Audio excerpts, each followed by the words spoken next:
Hello, everyone. Justin Crumley here, back again with another edition of CuJo's Corner. Now, I'm being all dramatic because I have an actor with me. How was that? How was that performance? I give it a solid B plus. Solid B plus. Yep. Okay. All right, guys. That's it. That's good enough for me. I'm quitting my job as a YouTuber. I'm gonna act now. Yep. Well, you're doing voice. Well, you said you're doing voiceover for that one project, so I mean, you're halfway there. I'm halfway there. I'm halfway there, man. I'm halfway. Okay. Anyway. All right. Introductions first. Anyway, guys. Welcome to CuJo's Corner, the podcast that I post every now and again on YouTube whenever I get around to it. Alright, now that I'm done making fun of myself a little bit, on the podcast today is my good friend, Daniel DeRey. Daniel, introduce yourself to the rest of the crowd. Hi, how you doing? I'm Daniel DeRey. I am an actor, singer, playwright, producer, currently based in Clinton Township, Michigan. I've been in a few different professional productions, Riverbank Theater's Little Shop of Horrors as Seymour Krelborn. I was Billy Bibbit in Monster Box Theater's One Flew Over the Cuckoo's Nest, Dromio of Syracuse in Uncovered Theater's Comedy of Errors, and a few other productions here and there. But those are really my three biggest credits, I would say. That's amazing. Thank you. I'm more of a, I like storytelling myself, so that's actually why I'm excited to have you on here, because, and actually that's how we became buddies, was, you started talking about movies and shit, so that, but I've always wanted to have guests on, and what better start than an actual actor. So anyway, I wanted to, so you got a play coming up. Yes. It's called Don't Feed the Sandworms. It's Yep. a parody of Dune. Yep, Right? exactly. Parody of Dune. Uh-huh. So, why don't you tell us a little bit about that? Yes, so it's a spoof mainly focused based on the David Lynch 80s adaptation of Dune that came out. And it's going to be very interesting done. I've done a couple of Zoom readings of some of my plays I've done. This is going to be very different and very elaborate because it's still virtual, still through Zoom, but we're going to record our both acts of the show, and we have specific backgrounds, costumes, and then my friend and co-director Melina Lyons, she's going to edit them together with iMovie, and then the way we're going to distribute it is on our Facebook page, Mystic Heroes Theater. We are going to have a Ticket Leap link on March 31st, and people will be able to pay what they can, hopefully at least $10, and people pay what they can, and you're going to get a link to an unlisted YouTube video of the final product. And it's going to be cool. Everybody's going to have, specific backgrounds, so it looks like most people are in the same scene. And it's going to be really cool. It's very elaborate. We've been planning this for a bit, and I wrote it. I wrote the spoof. I'm co-directing it, and I'm also playing the main character, who is Paul Atreides in the original, but we call him Paul Adidas. Paul Adidas? Yep. Is that after the shoe company Adidas? Yes. Oh yes, my god. Yes. That's great. What's even great is their house motto. The house motto of House Adidas is "Impossible is nothing." Yep. That's amazing. I'm not too familiar with Dune. I know it's incredibly popular and a lot of people love it. And I like sci-fi fantasy stuff, so it's kind of a shocker that I've honestly I never knew what it was until a couple of years ago. I'm being real. So so it's a specific part of the story, or is it can you kind of tell me because I feel like an idiot here, Dune, it's a collection of books, kind of there's a lot at this point. There were a few that I think Frank Herbert did, and then his kids I think took over the series, but mainly the big thing is just the first book is what everybody knows. That's the main one, just Dune itself. And again, the book is about, it takes place in this galaxy decades, centuries into the future.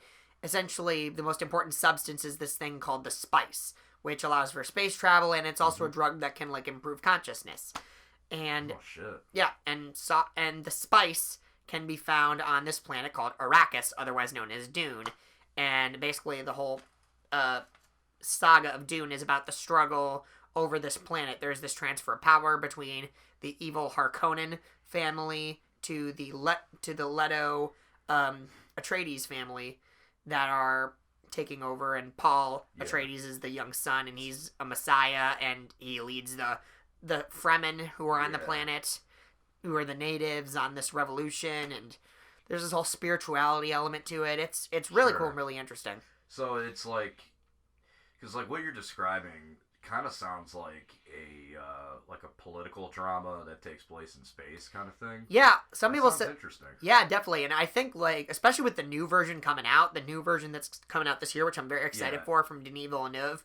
I'm excited for that because someone described it kind of looks like Game of Thrones in space. Yeah, early Game of Thrones in space. Sure. I'm gonna show my age a little bit, but there was this show I used to watch as a little kid called War Planets, and it sounds just like that. Okay. It was like this show about these planets, each one of them called like Fire Planet, which had a lot of heat energy, and heat, whatever. Okay. Ice Planet, which had water. Right. Rock Planet, minerals. Makes sense. There was another one with like called Bone Planet, which had a lot of like animals that they could eat. So it's like, you know, a source of food. It was really interesting. There was like this other planet called Beast Planet that would like eat. It was essentially like the Death Star or the Unicron from Transformers. It would like eat other planets, and it was a super interesting story. It was unfortunately one of those cartoons that like the toys had to sell for it to stay on the air, and it got canceled after 2 seasons. Gotcha. So like I it doesn't have much to do with Dune or anything. Yes. It kind of like brought that to mind. It also kind of brought Star Wars to mind. Oh yeah, like, there's definitely especially when you said in a galaxy. The other thing I think is in a galaxy far, far away. Yeah, I almost said that instinctively. Like that's the thing. And what's actually really kind of cool, there's a documentary. One of my favorite documentaries, actually one of the few movies I actually bought on YouTube. It's called Jodorowsky's Dune. It's about an adaptation in the 70s that never got made by this really eccentric art filmmaker, Alejandro Jodorowsky. And you really, basically, even though the movie never got made, you see the influence that that unmade movie had on many different things like Star Wars and Blade Runner, Terminator, Alien. Right. Which is really interesting. Oh my god, yeah, that's what we'll talk about next. We'll start talking about movies and shit, but you have a cast for this. Yes, for this we do. Zoom play Yes. put together. Why don't you introduce them? Show them, like, well, not introduce them. They're not here. Yeah, but, like, you know they're what I not mean? here. Like, list them off, man. Who's playing who? Yep, I am playing Paul Adidas, the main hero. We've got Adidas. the great John DeMerrill playing Duke Laredo Adidas. Jessica Badrack is playing Lady Jezebel, who is the concubine to Duke Laredo and the mother to Paul. I forgot to mention Duke Laredo is Paul's father. We've got my mother, Shannon Lafrate, playing the High Mother, who is like the head of this order of space witches, is what I call them. Nice. You've got the character played by Patrick Stewart in the original Dune, Gurney Malik, we changed his name. He's going to be played by Joel Frazee. Connor Klein is playing Raid, and Nick Frederick is playing Robbie. These two nephews of the big bad Baron Vladimir Smegovich, who is based on Baron Vladimir Harkonnen, and that character is going to be played by the incredible Chad Razor. And we've also got so many great people. John O'Mamal is playing Peter DeBreeze, who's this evil, over-the-top human-computer psycho. Sean Allen is playing the leader of the Fremen people, except we call it the Freeman, and there's a special joke with his identity that I don't want to spoil here. I'm also going to be playing a character, the Emperor of the Galaxy, who is based on David Lynch. He's like if David Lynch was the evil emperor, because it makes sense because he was the director of the 80s movie Dune. I'm trying to think who else is in there. We got a lot of people in there. Eric Neese is playing Dr. Yo, who is a combination of a couple different characters. My friend Sarah Gunn is playing Shani, who's my love interest in the show, and like the second in command. Domingo Guzman and Adina Van Loo, they have parts in it as well. As Adina plays Dunstan, Illinois. Domingo Guzman plays the different henchmen characters. J.T. Hirschberger plays a miner who gets killed Oh, by one of the Stark. sandworms. And Yeah. this, by the way, our sandworms are pool noodles. You can see that in our. freaking awesome. You can see dude. in our trailer. It's. That is awesome. There are a lot of things there are fewer things more satisfying than watching someone get eaten alive by a pool noodle. Yeah, that's hilarious. But also, like, I just have to point out, you broke the rule, man. You fed a sandworm. I know. I know. I'm kidding. No, I'm yeah. kidding. That sounds really interesting. Because like I said, I'm not super familiar with Dune, and to be honest, I had no idea Patrick Stewart was in it. I'm a little surprised I didn't know that. Oh yeah. Patrick Stewart. That was terrible. Logan, that was terrible. I Oh, apologize. fuck you, Logan. Yeah. Logan, no. Logan, no. I have to pee. I love is like he's like shoving him in the bathroom, but he's like, trust me, I'm not looking. I Like, just love that. shut. I just love that movie. Oh, that was like that's the biggest reason I don't think I want Hugh Jackman to come back. Yeah, it's like, me it's too. Just, send him off on that note. Yeah. Let's get a new, younger guy to play a different version of Logan. Or honestly, I wouldn't mind Laura Kinney jumping in eventually. I think of what you need. I think you gotta have you can't pass up the opportunity to put Logan in the MCU. But yeah. So For you cast, I have no idea. oh yeah, Yeah. no, that's tough. Luckily, they got all the time in the world to do that, though. Oh, The MC yeah, can buy yeah. their time as much as they want. I think it's only necessary that they start off with the Fantastic Four because it's Marvel's first family. So, Yeah. I and totally thought we were gonna see John Krasinski make a cameo in WandaVision. in WandaVision Because yeah. I think it's one of those things where I'm pretty sure it's already said and done. They just haven't announced it because Krasinski has hinted at it, and I think Kevin Feige has hinted at it. So I would not be surprised if that happens. Sure. I mean, I mean, honestly, like him and Emily Blunt as Sue and Reed Richards. It's like, how do you not take the opportunity? And Emily Blunt has funny. Both of them actually have something else in common. Is both of them have been up for MCU roles before.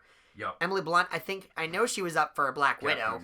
Oh, really? And Black Widow? maybe Captain Marvel. Maybe Captain Marvel And too. Captain Marvel, yeah, she was. And obviously John Krasinski was up for the role of Captain America once upon a time.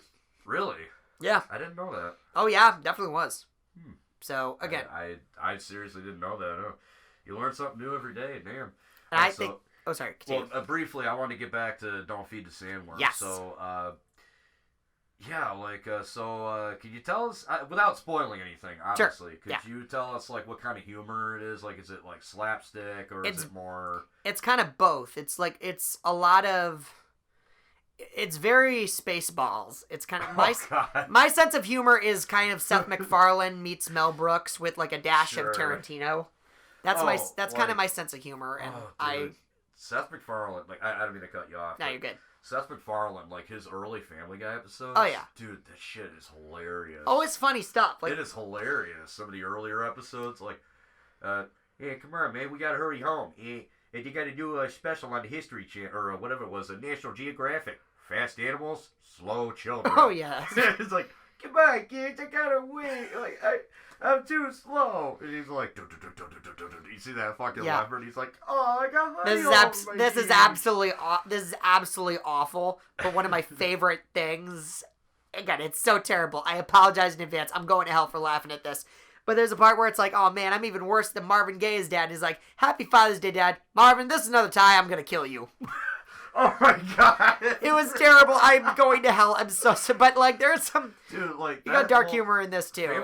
Family Guy is humor. See, for me, dark humor is like... That's like up my alley, dude. I love dark humor. Yeah. I think that's what made Breaking Bad so great at the beginning, was like some of the humor. You ever watch Breaking Bad? I started watching it and then for whatever reason fell out of it. But it was a little after. And like, after it ended, I was on Netflix. Oh, yeah, like, some of the humor in that show is so freaking funny. Like, yeah. When they're trying to steal, like, this special fucking stuff they need for make meth. Yeah. And they got those colored masks. And Jesse's like, are you freaking serious? This is all you could get? It's like, this is all they had at the dollar store.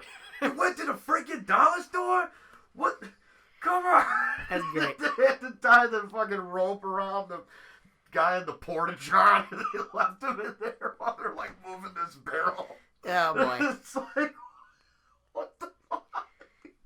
But yeah, It's horrible. I It's love. horrible. But yeah, I like dark humor, and there's a lot of slapstick stuff. Which slapstick through Zoom is tricky, but it's not. Yeah. It's not impossible. We've got a couple of. And there's a lot of pop culture references that Sure. are out of place pop culture references. Like there's one, I'm trying to think of a good example. Like for example, like someone says as a line, as a threat, "I'm gonna do to you what Keanu Reeves does to Shakespeare." Oh my god. Yeah, That's great. That's like great. there are See, references there. Sorry, I don't mean to cut you off. No, Go you're ahead. good. Oh, all right. The funny thing is like for a long time in my videos and in my writing, I'd be afraid to make those kind of jokes because I'd be like, oh, someone's gonna get pissed off. I've had to come to learn. It's like, dude, comedy, you can't worry about that shit. In fact, if somebody gets pissed off at what you're saying, you might be doing something right. Yeah, the only thing is it's a balance. It's a balance. Sure. Like and a lot of times, you want to try and Punch up. make us fun, be as funny as you can. You want to find stuff that you find funny. Yeah. And once in a while, I've definitely written a couple things where I'm like, ooh, that was a little. And some of the people have told me like there was actually a joke.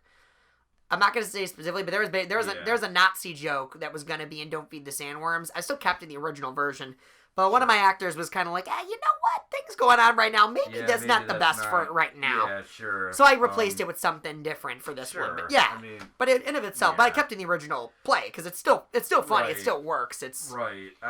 yeah. Oh my God! See, like that's such a big thing right now. Right. Like the whole we can get into that in like a minute, but like Sure. I want to talk about Don't Feed the Sandworms for a little bit longer before we space off into that. Because so how long is what's the runtime of the play? Do you know? Like it's We're not sure about the time. We think that it's probably like regular play would probably be maybe 2 hours, maybe less than that. Nice. It's been going pretty smooth. So It feels like. So it's like a full scale. Oh yeah. Oh shit! I thought it was something like what you did with that one you sent me. Oh with, no, this is gonna be like much long. Oh, it's gonna be much longer. It's a full length. Oh nice. It's my full length play that I wrote, adapted for Zoom. I'm definitely looking forward to that because from you I read the Christopher Walken disease. Oh yeah, that play. Oh that yeah, was hilarious, dude. Like, Wrestling with Panic. Up. Yeah. Yeah. I kept laughing because like the idea of everybody going, I, The Miz, am gonna cut the promo. I'm the greatest wrestler that ever lived. You know. Yeah, basically what it was a play that I wrote for this one playwriting contest when quarantine first happened. It was called the Quarantine Playwriting Bake Off, and I'd included a couple of these different things. And I wrote a play called Wrestling with Panic, which was about a pro wrestling show, trying to stage a pro wrestling show in the middle of a pandemic. But it wasn't COVID-19. It was CW17, otherwise known as Christopher Walken disease, where everybody would start, I'd start talking like this. Oh no, I've caught the disease. Yeah, that was a way better one than what I did. Yeah, that was not good. I'm gonna be honest with you. Like I'm not gonna sugarcoat. That was not good. What the hell is this? The more volume stuff with. All right, so. Yeah, whatever. Yeah, it's okay. I don't care as long as it. As Yeah, long as like you get yours. I was going a little over the top there with the accent. I don't practice these. I just go off of like. I joke. I thought about putting on like a resume because on my resume I have impressions that I do, and one of them I joke I should put one. I put Christopher Walken on there, but I think it'd be funny if I put serious Christopher Walken over the top Christopher Walken because one is like because if I'm really trying to sound really close to Christopher Walken. Yeah. If I want to be more serious and I'm trying to really get the voice down, I would do like that. Yeah. But if I want to be more over the top and be ridiculous, then this is more cartoony Christopher Walken. That's spot on. It's like a stereotype. It's like a like there's like the stereotype version. Yeah. But there's more that's spot. That's really good. Thank you. Spot on. There are some I can do that are like absolutely spot on. Like, Your Nick Cage was pretty good. You were telling me that. That was pretty. Yeah, like Nicolas Cage. Yeah. Oh, I had a worker. I when we were at Kroger, I had a worker one time tell me to stop doing that. No, like she hated it. That's why. It wasn't because she thought it was funny. It's because she fucking thought it was annoying. And I know why. It just makes me laugh. Oh, you think it's annoying? Hey, that really speaks to. Literally, that's what I said. That really speaks to me. It says now I'm gonna do it twice as much as I did before. Ooh, that's a dangerous game to play. It is, and I don't recommend doing that. No, that's not. I've done I've actually gotten the chance to, at Kroger and at Walmart, do impressions over the intercom. Kroger was late at night. Kroger was late at night. I was there for the. You were there. You were there when I did that. And Hulk Hogan, not Hulk Hogan. Randy Savage. I did Randy Savage. Yeah. Oh yeah. Like, attention, Walmart shoppers! This is the Macho Man Randy Savage. Please bring all your items to the checkout. Oh yeah! And for Christmas, I told my manager, I was like, at Walmart where I'm working now, my survival job. I basically told him, I was like, hey, so it's Christmas, the time for season's greetings. How would you feel if I did some impressions over the intercom? And I did, and one of them was I did Randy Savage, Roz from Monsters Inc., the Slug Lady, which is one of my specialties. No kidding. I was like, attention Walmart customers, this is Roz from Monsters Incorporated. Please shop safely and practice social distancing, especially you, Wazowski. And I also did. Oh my god, that's great. And I also did another one I developed really well was Rocket Raccoon from Guardians of the Galaxy. Oh yeah. And I'd be like, attention Walmart customers, this is Rocket Raccoon from Guardians of the Galaxy. Hey kids, if you see Groot, stop putting Christmas lights on him. He's not that kind of a tree. There you go. Yeah. Yeah, he ain't that kind of a tree. Yeah, I can't do Bradley Cooper very good. Bradley Cooper is an interesting guy. First thing I ever saw him in was Silver Linings Playbook. Dude, he was so good in that movie. Yeah, like I was like blown away. I'm like, dude, this guy can act. I'd seen him in like a couple small things, and then I saw Limitless. I'm like, oh, this guy can carry a movie. And then I saw Silver Linings. Like, no, this guy's like an Oscar caliber actor. Oh yeah. Let's wrap up.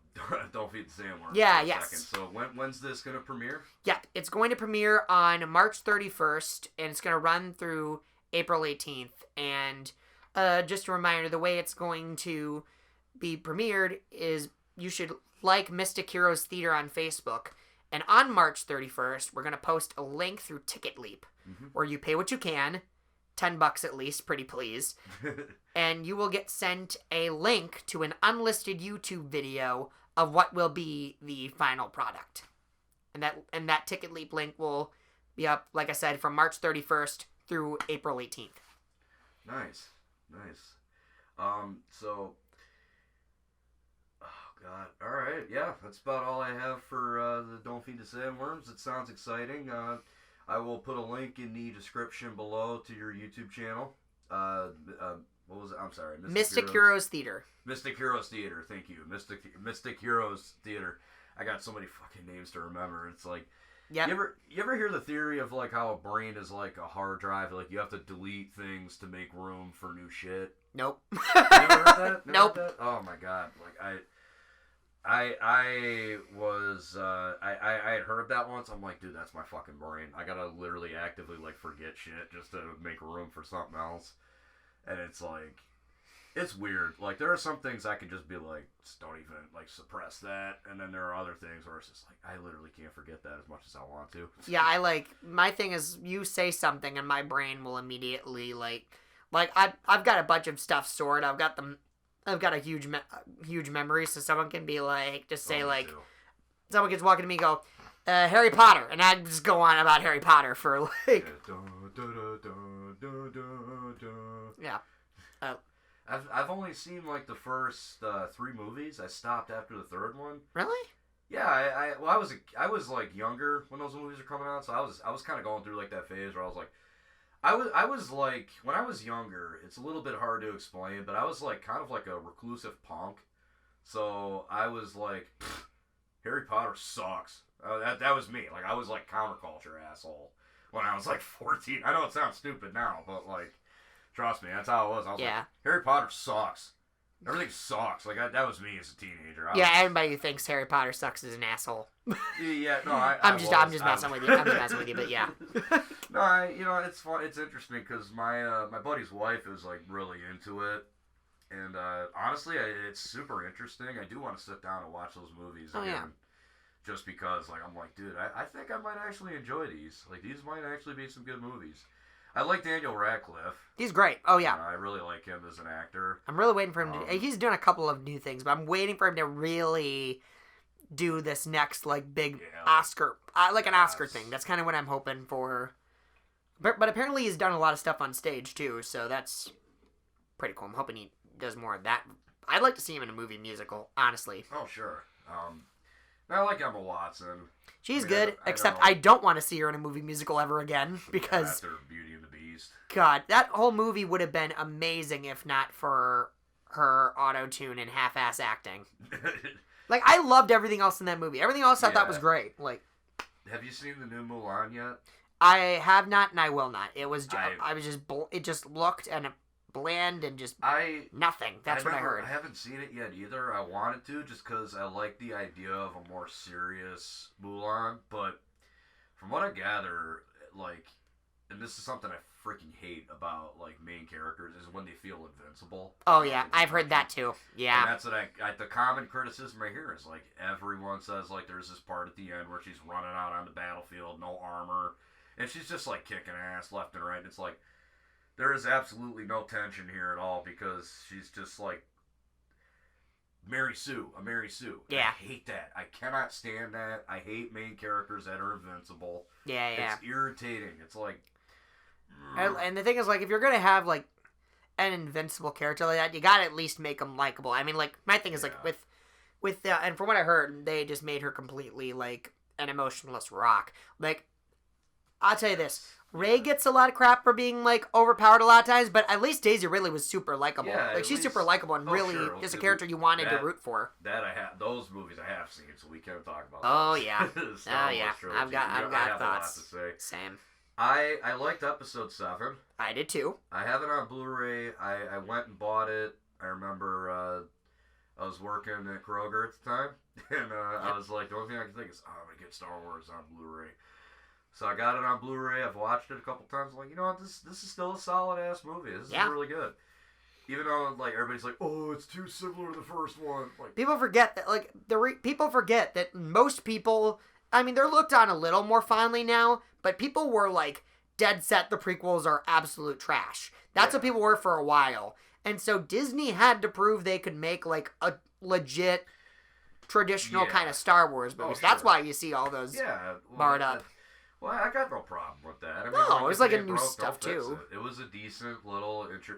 That and like when I was watching the movie, I didn't once think like, oh, this is the same fucking plot to episode 4. Yeah. I never once thought that. See, I mean, I noticed the similarities, but to me, like, I got enough new stuff, and honestly, now I think about it, like, I almost wish Last Jedi was a remake of Empire Strikes Back. That just tanked the whole thing. That was just that one. That's the one I think I have the most to say about.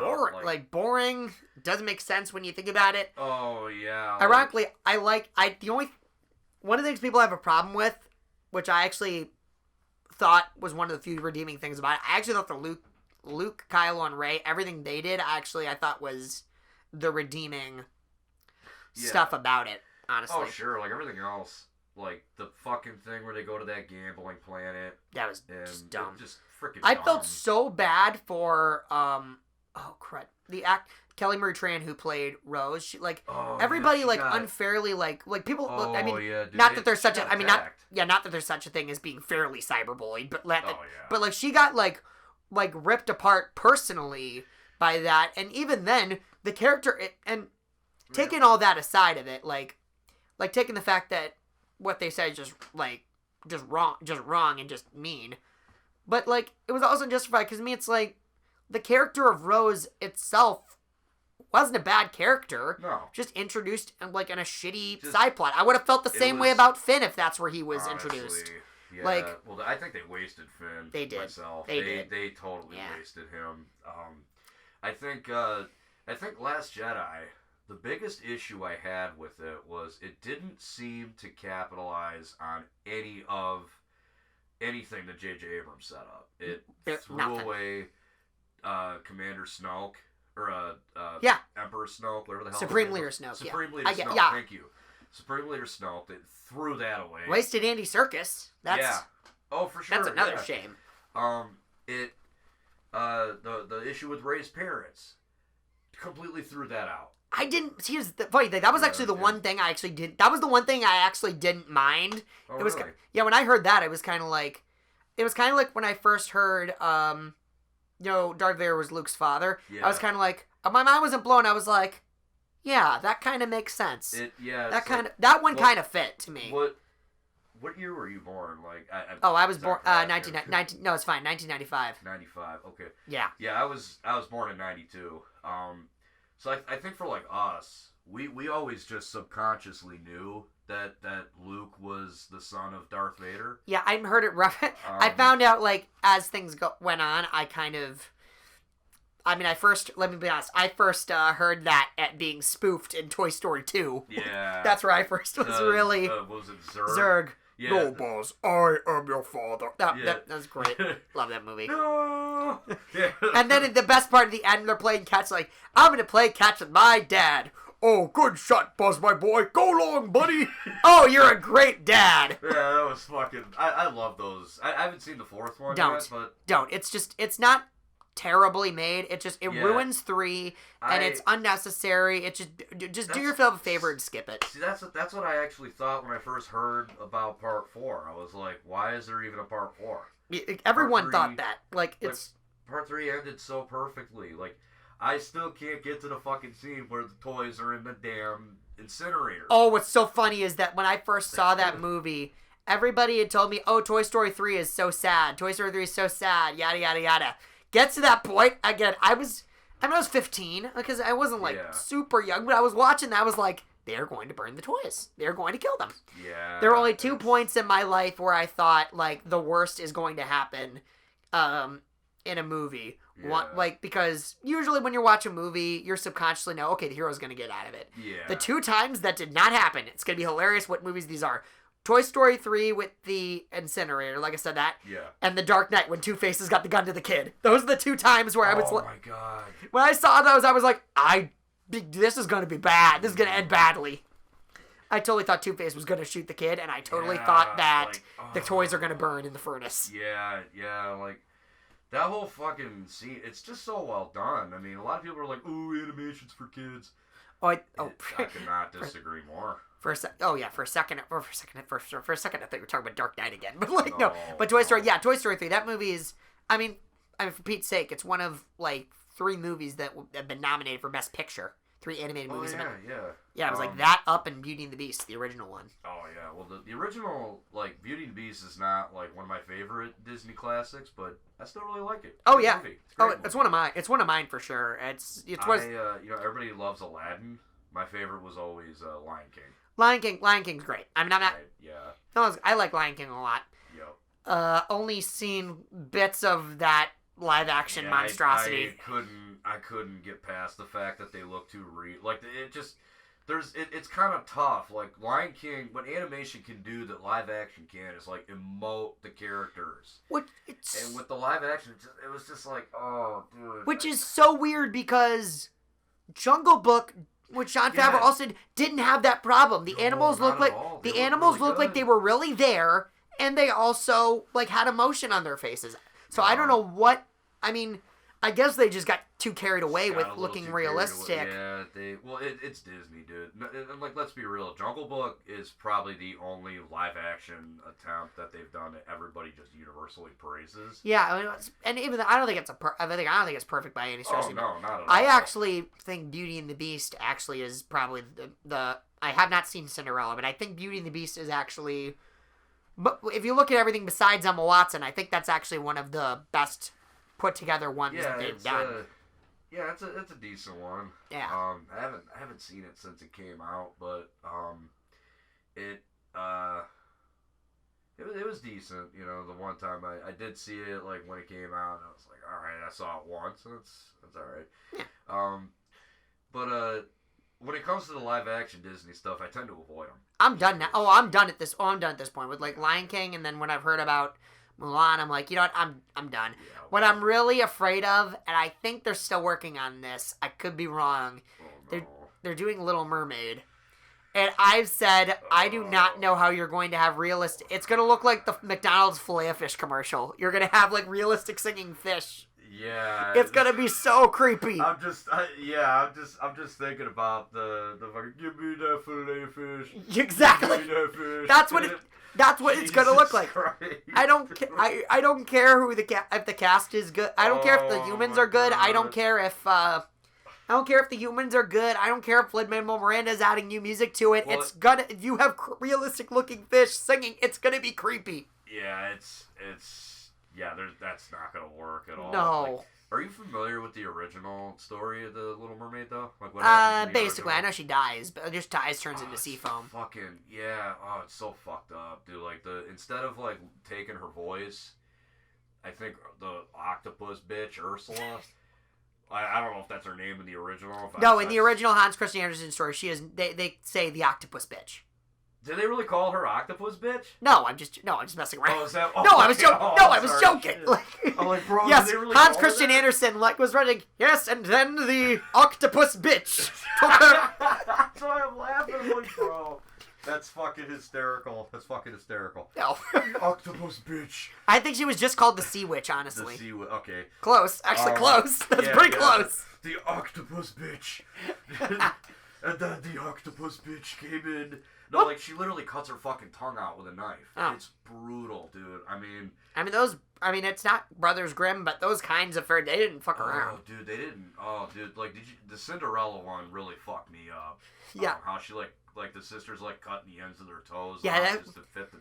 What's shoe. funny, the Disney musical that they made of Into the Woods, that movie, they have that part, their version of Cinderella, because Into the Woods is like a collection of the Grimm fairy tales.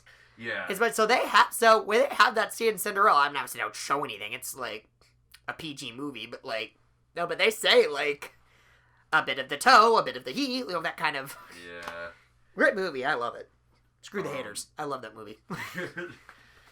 Yeah. Okay. So, oh God, what's a movie that you thought was like when you first heard the title, it was just like this. I'm gonna throw a bit of a haymaker at you. Okay. It's like the title of the movie was so offensively bad, or like it was offensive. Like you're just like, this is gonna piss someone off, but I kind of want to watch it.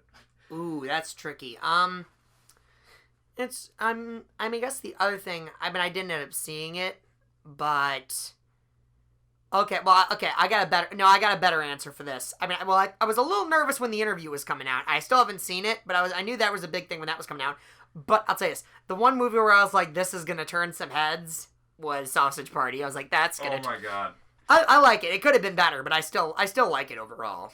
It could have been better though. That movie looked. I knew who it was going. You knew that they were going to go places. The trailer. The trailer of that film. What the fuck? Yeah, the trailer. I will say shit. that amazing teaser trailer. Amazing teaser trailer. Like amazing teaser trailer. Yeah. Have you ever seen like there's this meme on Facebook that I've seen. Have you ever seen like there's like I think it's like a documentary of Michael Jackson, and it's from the Thriller album where he's like laying down. Okay. And then right next to it is Sausage Party. And it literally looks like... Don't like that. Don't Yeah, like that at all. You get the image, right? Nope. It's like, Nope. oh my God, Tapping dude. out. Not that. It's horrible. How did they put these two movies next to each other? It's one of those things where like you see Jesus. these advertisement fails that have like they Yeah. like they're not, they probably weren't even thinking, but it's the most unintentionally like racist shit you can see, and you're like, how did that get past anybody? How did that get past the censors? Or it's like Holy even fuck. like, and it's not even like I didn't even think they were. It was just stupidity. It's like oversight. Like how did you not realize this was gonna be a problem? Oh, for sure. There's so many of them. We watched though. There was like a class I took that was, I think it was a writing class, and we were like, Yeah. it was like it was like classic American literature, and I don't remember why we got in the topic of, but they were like showing these like campaigns people got in trouble for it, and it's like things you watch and you're like, oh, Wow. and there's one, a couple of them like once in a while you take like you're looking at a couple of them and you're like, oh, I don't know what the problem with, oh, I see it now. Like it's like, Oh, there's been a few times I've had to do that, like Do you remember when Pepsi got into some trouble from that Kylie Jenner? Oh, and yeah. The fucking Yeah. That was so like I remember I watched it. That's not like a holy shit over. That's like not like a hilarious that funny overset. That's more like who thought this was gonna be that was even more cringeworthy because you're like someone actually pitched this. Yeah. Like that was bad. The sentiment is nice. Well, yeah, come together, yeah, but it's like at the same point, it's like fucking insensitive. even as a self-proclaimed cola addict, the idea that like Pepsi is gonna like bring an end to like police brutality in this is like it's so stupid. That was terrible. Like, it's so stupid. It's like what the fuck? God, who the hell thought that was gonna pass? The only thing that would have redeemed that is if the only thing that would have redeemed that Pepsi commercial is if someone's hair caught fire. That would Dude, really. That'd be the funniest thing. Like, like, or like a Family Guy with his Frosty the Snowman. When he put the hat on. Take it off! No, take it off! No, it'd be hilarious. Actually, it'd be hilarious if like Kylie Jenner or whatever, she offers the Pepsi, and both of the sides look at her as like, what the fuck do you think this is? Get out of here! Like, get out of here, bitch! And then that maybe that's what that unites them because they chase her out. Like, oh yeah, but yeah. Oh my god, like that was all kinds of fucked up. That was bad. That was bad. That was just horrible. Yeah. So anyway, back to the question that I originally asked. Yeah. For me, it would have. No shit. This is an actual movie. This was actually made. I've seen it with my own eyes. What is it? The Haunting of Sharon Tate. Oh, I've heard of it. I've heard, and I believe I've watched reviews of it. It's fucking obnoxiously horrible. Yeah, dude. It's so horrible. Like, I won't spend too much time talking about it, but like, if you've ever looked into what happened in that house, they just turned into a supernatural horror movie. Yeah, they did. Heard. Yeah, that's starring fucking Lizzie McGuire. Yeah. I'm sorry. What the hell's her name? Hilary Duff is Hillary the actress. Duff, yeah. Thank you, Hilary Duff. Who I mean, it wasn't her. No, like, I'm sure she was had anybody. I mean, like it. I get it. Like, so actor, you got to take jobs, but it's kind of like, why do you think this was? How do you think this was going to be good? Yeah, it was horrible. Well, like when you look into the making of that movie, the director that did it was apparently known for doing like horror documentaries, which are a lot of fun. I heard about that. I've heard he made some like a Nightmare on Elm Street one. I think. Friday the 13th. Well, they're apparently really top notch. I haven't seen them, but like they're really top notch horror documentaries, and I like those kind of stuff. That's interesting. This guy decides to dip his toe in horror. It's like not a bad thing. He goes for a real life event. You know, he's also done like a Nicole Brown Simpson one. Yes, the murder of Nicole Brown Simpson. What do you think the next one? What do you think the next one's? What do you think the next? It'll probably be one about John Benet Ramsey, or shit. It'll be about Casey Anthony or some shit. Fuck.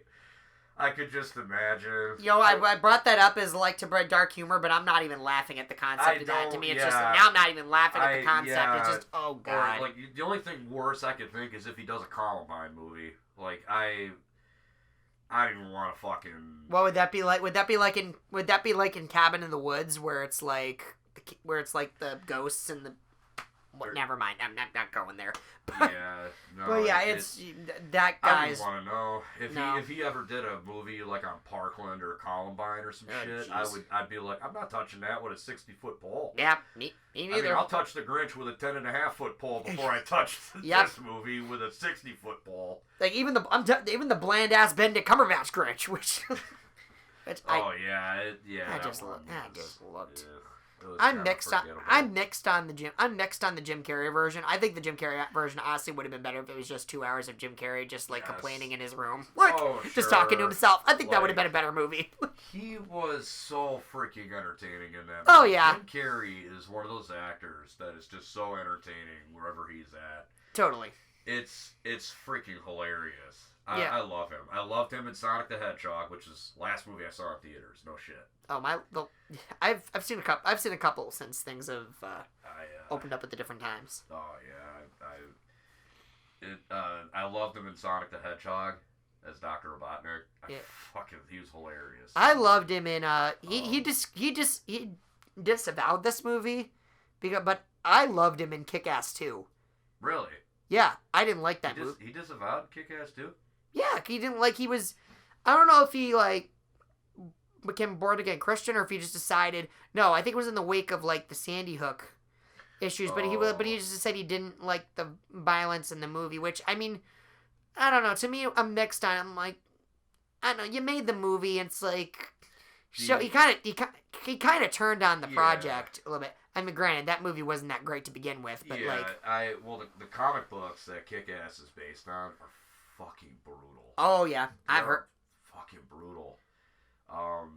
Hit Girl, like look up Hit Girl versus Mother Russia from the comic books. Ooh, if you've ever wanted to see an artist depiction of like a 13-year-old girl getting her skull fucking like bashed in, because everybody wants to see what that looks like, right? Right. It's fucking horrifying, dude. Oh gosh, it's horrifying. Yeah, I haven't heard the Kick-Ass 2 comic like took things a little too far. Like I know about the one.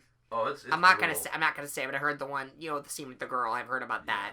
Oh, it's brutal. And the whole movie Kick-Ass 2 was just kind of like. Some people said it was like suffering from an absence of Nicolas Cage. I thought it was suffering from an absence of Matthew Vaughn, who directed. Oh my god. The first one was amazing. First one's amazing. That's on my top 20 favorites of all time. The original Kick-Ass is amazing. Dude, like, I gotta be honest, one of the greatest performances I've ever seen is the guy that played Buffalo Bill in Silence of the Lambs. That was good. Oh, that dude freaks me out. Yeah, he was great. Puts the lotion in the basket. Yeah, puts the lotion in the basket. Puts fucking lotion in the basket. And he's all. You kind of turned into Nicolas Cage there for a second. Like, Nicolas Cage. God, Nicolas Cage is Buffalo Bill. Isn't that an image? Oh my God! Like he would. Could you just imagine? That would be that would be hilarious, honestly. Would you fuck me? I'd fuck me. Okay, so I'd fuck me hard. Okay, so something kind of funny. This is gonna be weird. There's a movie called The Prom, which is a Netflix. It's a musical movie based on the Broadway musical. Great movie, great musical. I haven't seen it. It was great. Yeah. But there is a line. These two girls are doing themselves up in the mirror, and one of them saying like, "But you gotta hand it to me. I mean, even I would do me." And when I heard that line, all I thought about was Buffalo Bill. It was like, when I heard. So yeah, everybody, that's the first time, probably the last time you're gonna hear The Prom and Buffalo Bill in the same sentence. So this is what happens when you have a musical theater nerd who writes really dark shit on your podcast. I enjoy this. This is fucking hilarious. I honestly, like, I've never seen The Prom. I thought that was really fucking good. That's fucking hilarious. Thank you. Seriously. So if you like musicals, you check it out. Like, for sure. Well, I mean, they're not like my first cup of tea. But you know what? Hey, fuck it. I like I like anything and everything. I'll check it out. Yeah. Dude, I'm a fan of Godzilla movies. Like, I literally will watch anything. Yeah. I haven't watched. The only Godzilla movie I've watched is, well, I've seen the Nostalgia Critic review of the Matthew Broderick version, but I did go see the 2014 one in theaters because I was like, with those trailers, how could you? It was like one of those things like, how could you miss this? Yeah. How do you? Yeah. Most part I thought it was worth it. Most part I thought it lived up to the hype. Yeah, I liked it. It was enjoyable. I saw the sequel not too long ago, King of the Monsters. Yeah, I had no interest in seeing that, honestly. Uh-huh. I had no interest in seeing that. You're not missing much. It just looked like nothing. It's fun for what it is. It's got some pretty cool action sequences, but the monsters look amazing. Oh, yeah, the effects look great. Like, the visuals looked astounding. Like, I'm not taking that away from it. Yeah, but the visuals look great in The Lion King, too. The story of King of the Monsters is so fucking convoluted. I don't even want to get into it. It's ridiculous. I gave not one shit about Millie Bobby Brown, or her name's Madison in the movie, but I gave not one shit about her dad, her mom, especially her mom. I gave not one shit about that woman because she was unlikable. All the characters, I'm like, I can't get behind this. And I don't. And normally in a Godzilla movie, the human characters play like almost little to no role. So maybe that's what they were trying to do. But it's like, no, right? No, this is trash. Like, that was my only problem. That was my only problem with the 2014 Godzilla is just that, like, Aaron Taylor Johnson really did. They just didn't. Right. And here's the thing: if you've seen him in like Nocturnal Animals, yeah, that dude could be. he's like chameleon level good. Like he played in that movie. He played like this like down home like crazy psycho. Like oh jeez. Yeah. I could totally see it. I could totally see it. Yeah, it was like, good. But yeah, so it's like I blame really the writing actor. and the directing on that one. But Speaking of Godzilla, Elizabeth Olsen. She is seriously becoming one of my favorite actors. She's great. Now. She's great. I fucking love that woman. Like seriously. What's funny? She was like big on the independent scene for a bit, and then and I kind of seen a couple of reviews of her movies, like but I'll be honest, like most people, like found out like really first saw her in Age of Ultron, yes. like a lot of people, like I see the first time I ever saw her was in the movie Silent House. Yeah, I heard about that. I heard that movie was bad, but it's confusing as hell. Like okay. it's shot in the way that it's done, like it was like one take. Yeah, I heard that. Yeah, which is interesting, but honestly, I could not tell you what the fuck the movie was about because it's so a house and everybody's silent and it's like I don't even know where to begin. I have no idea what the hell the plot was. But I remember looking at her and I'm thinking, like, there's something about this girl I really like. I want to see her in more stuff. Yep. And then I found out she was in, like, Martha, Marcy, May, and Marlene. I haven't seen that. Yeah, that's the one. I've seen a review for it back when I used to watch Pretty Much It. Yeah. I watched a review of that, but I have not actually seen the movie. Yeah, I never have either. No. I have seen Silent House, Godzilla, which, I mean, she didn't really get to do much in Godzilla. No, although it's kind of, like, funny when you think, they brought this up, like, you know, love interest in, their love interest, like, Godzilla, her and Aaron Taylor Johnson are love interests in Godzilla, and then their brother and sister in, Age of Ultron. I'm gonna make this a lot weirder. # living like the Lannisters. Sorry. No, it's fine. I'm gonna make this a lot weirder. Oh, great! Did you know there is a comic book series of Marvel? It's called The Ultimates. It's in a different universe, Marvel 1068, Universe 1068 kind of thing, the multiverse in the comic books. Okay. Well, anyway, in this universe, Scarlet Witch and Quicksilver are still brother and sister. They're a fucking couple. Oh, jeez. Oh, no. I'll stop there, trust me. It's disgusting. No. 31 flavors of no. Nope. Yeah, dude, it's totally fucked. Nope. I mean, nope. Beyond fucked. Yeah, It's gross. Like, it's gross. Like, I would not recommend a lot of the Ultimate comics for, like, normal readers because the Ultimate line of comics What the shit's Deadpool doing in all of this? Who? What the shit's Deadpool doing in all this? He's a bad guy in the Ultimate Universe. No.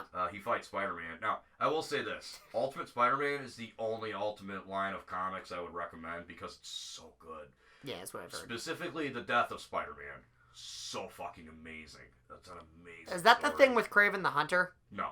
Oh. That's Kraven's Last Hunt. Right, I wasn't sure if that was part of the thing. Speaking of that, in college, when I was in college, one of my classes was called Visual Storytelling. Okay. We had to do a project where we wrote a script based on a movie franchise that had not been done previous. I chose Kraven's Last Hunt. Wait, did that count because it was Spider-Man or? Well, see, I that was the thing. My teacher, my instructor was like, "Well, see, you know, it's Spider-Man." I said, "But it's not. It's a Kraven. It's Kraven. It's not Spider-Man. It'd be a Kraven movie. I'd make a Kraven movie." With Spider-Man as a side character. I don't know. You let me get away with it, though. Okay. So I got it. To me, I'm like, I don't know. That seems a little bit... well, like, if you read the story, you know why I would make it more of a Kraven story, because it does follow him more than Spider-Man. But I do also realize that would be the riskiest fucking thing I could do, because everybody would be expecting to see Spider-Man, and when they didn't get him, it'd be like, oh, no, Spider-Man. Yeah, so, I don't know. You could... I mean, I'm willing to bet that there's going to be, like, a dash of Kraven's Last Hunt in, Spider-Man No Way Home. Yeah. I'm sure you're gonna have, like, Spider-Verse mixed with, the Kraven's Last Hunt thing, like a dash of it. Like, Kraven might be one of the 6, or if they use the Sinister Six, they're bringing a bunch of villains in. Or they might have, like... I don't know, a fake Spider-Man. Like, they might have that in there. It might not be Kraven. Because to me, it's like, it's hard to do it. Because, like, okay, who do you cast as Kraven the Hunter? You're either Right. going to like, Spider-Man got a lot more big and jacked than Tom Holland. Than Like, Tom Holland. imagine right. if like, imagine if like freaking like Jason, just for argument's sake, imagine like Jason Momoa took over like Jeez, in the Spider-Man. They'd be like, wow, Spider-Man's been juicing. Yeah, like holy crap. I don't know how you Yeah, would do that unless it was that like, would be- unless you that'd made like a be rope. I tough was like a sell. robot or like, man, I bring the scrolls in or something like that. Or Oh, for sure. That'd be such a tough sell. I heard a rumor that like that one guy in Spider-Man Far From Home, that like what that Dimitri guy. I heard a rumor that was going to be like the Chameleon. Maybe. I thought so. I mean, they That'd could. be I mean, interesting. shit, they could still do it. They could still. That would be interesting. Yeah. So maybe that could be Oh, their way around it. Like, That'd be fucking amazing. Do you remember when Sony was talking about making a fucking Aunt May movie? I didn't believe it until I heard that it was that. Oh, God. I mean, like, Why? even though All I could ask is why. even though I thought there were moments of brilliance in the Andrew Garfield Spider-Man movies, that Sony around that time period was a mess. They were a mess at that point. I thought The Amazing Spider-Man 2 was a fucking mess. It was a mess. It was a mess, but I definitely enjoyed parts of it. I thought. Well, there were parts of it that were good, but I felt like Yeah. they spent so much time trying to set up other movies. Yeah, that definitely. it literally killed its entire runtime on just that. Yep. Nope. Definitely. I'm with you there. It's And- just, ugh. I think the scene that sticks out to me is like legit is when Gwen Stacy dies. Yeah. That was like the one scene I'm like, Because oh, that that's scene really good. relies on the acting and chemistry of Andrew Garfield and Emma Yeah. Stone, And it's which has there. been the best part of which is the best part of the entire that series. Well, Andrew Garfield's a great actor. Yeah. And so is Emma Stone. I love Emma Stone. Oh, they're fantastic. They're great. I love them both. Exactly. I'm with you there. Everybody, like a lot of people were like, "Oh, Emma Stone's not gonna be that big." Fucking, she still gets work. And She's fucking wait, great when actress. was this a thing? I never like. It was years ago. Everybody was like making assumptions that she wasn't gonna get as much roles, and it's like, From Says when? who? From when? When? Yeah, I'd never heard that. I've never heard that I before. To might me, it have was saw like, it on Twitter or some shit, but like Okay. it was like a group of people that were like, "Oh, she's not that good." Like, what the fuck are you talking oh, about? just a couple, just a Fucking couple amazing. people just hating. Oh, Just I thought, hating. oh, I you thought know. it was like a thing. I was I like, will say this, like, I remember when Emma Stone was on the rise, like around the same time. I feel like it was right around the same time as like Jennifer Lawrence. Everybody was Yeah. talking about how like great Jennifer Lawrence was. I was just like, she's all right. I don't have anything against her. I'm just not. I didn't jump on the bandwagon like, oh, Jennifer Lawrence. I feel like Jennifer Lawrence kind of came out of no. See, Emma Stone, I feel like kind of gradually stuck around over time and then got higher profile stuff. Jennifer Lawrence, I feel like she kind of came out of nowhere. And Yeah. honestly, she was one of my favorite actresses. But honestly, and it's kind of sucks to say, I think the fact that she kind of half-assed X-Men Apocalypse, I think that kind of like tanked her a bit. A little bit, yeah. Because she's Um, not like, I mean, people know who she is, but yeah. she hasn't had that big hit anymore, like, since then. Not since Hunger Games. Yeah. So that's, Um, and even Days of Future Past. Yeah. There was a rumor going around that, like, that like, Jennifer Lawrence was going to be the new Invisible Woman, and I said, if you think she's signing another multi-film deal for a super franchise, you're out of your mind. Yeah, I don't know how That's much I not- believe that. No, That's I don't believe it at all. not gonna- For I the don't reasons think I that's just gonna mentioned. happen. Like, Well, it's just like when everybody was like saying like, "Oh, Ronda Rousey is Captain Marvel." It's like, who the fuck thought that was gonna happen? no. No, like that was not gonna happen. I will say this: when they were looking for Captain Marvel, I remember saying, "Get Brie Larson." Brie Really? Larson. Nice. I wanted, I don't even know her, Teresa Palmer. I don't know who that She's an is. Australian actress. This good random thing I'm gonna mention. The one thing I know her from, she's been in other things. She was in the Adam Sandler movie Bedtime Stories. Oh, okay. She was the blonde heiress to the hotel, whatever. She's actually pretty good. Yeah. I think she would have. I think she would have been good. But again, obviously, I love Brie Larson. I think she did. Oh, great. yeah. She did a great job. Again, Marvel usually does well with that. But back when they were like throwing names around and we had no Yeah. lead, that was Well, like. Brie Larson gets such a bad rep, and for such a stupid fucking thing, like in my opinion. Yeah. But the first time I saw her was in a movie called Short Term 12. I've heard of it, haven't seen it. Oh, it's a great movie. It's got Rami Malek in it. Oh, It's okay. got Brie Larson. Nice. And she's really good in the movie. I mean, like I remember walking away from that movie thinking, who the hell was that actress? I gotta find out who that was. And it was Brie Larson. I'm like, oh, she's really good. I didn't know, like, well, I saw her, it's funny, I actually saw her a couple of times and didn't know that, I saw her a few times and kind of didn't know it was the same actress, kind of, I didn't know her yet. Like, one was in Don John, the Joseph Gordon-Levitt movie. One was, there's another part where, it's like, a great movie. She was the love interest in 21 Jump Street. Like, again, I didn't know, like, again, and the other thing was she was, like, on Community as Abed's, like, love interest for a brief period. That was where I really kind of took notice of who she was. Because she's a beautiful woman who falls in love with someone on the autistic spectrum. Like that. So, yeah. Hey, that's not the like there. Yeah, exactly. I'm on the autistic spectrum if that joke wasn't obvious, but no. I am too. So, yeah. But seriously, but she's great. Yeah. She's doing great in the role. Excited to see what she does Captain Marvel 2. Yeah, like that. Well, that was the thing. Like, I remember when I saw Captain Marvel, I walked out of the theater thinking that could have been a lot better. Like, I didn't hate Captain Marvel per se, but I just thought, like, it could have been a little better, I think. I went in with kind of, like, lowered expectations because some people have been kind of lukewarm on it. Yeah. And I came out going, that was pretty good. And someone actually brought a good point. If you like the Phase 1 Marvel movies, then you will like Captain Marvel. And me, as a person who actually really enjoys, as one of the few people that actually likes First Avenger more than Winter Soldier, I know I'm in the minority, but I love that movie. And I even love the first Thor. The first Thor is great. Yeah. Like, so, yeah, but, like, I think Captain Marvel kind of fits in that vein. Still a good movie. Very excited about where it's going to lead. Oh, for sure. Let's talk about WandaVision. Yes, WandaVision. Shit, that show. Great show. Oh yeah, really.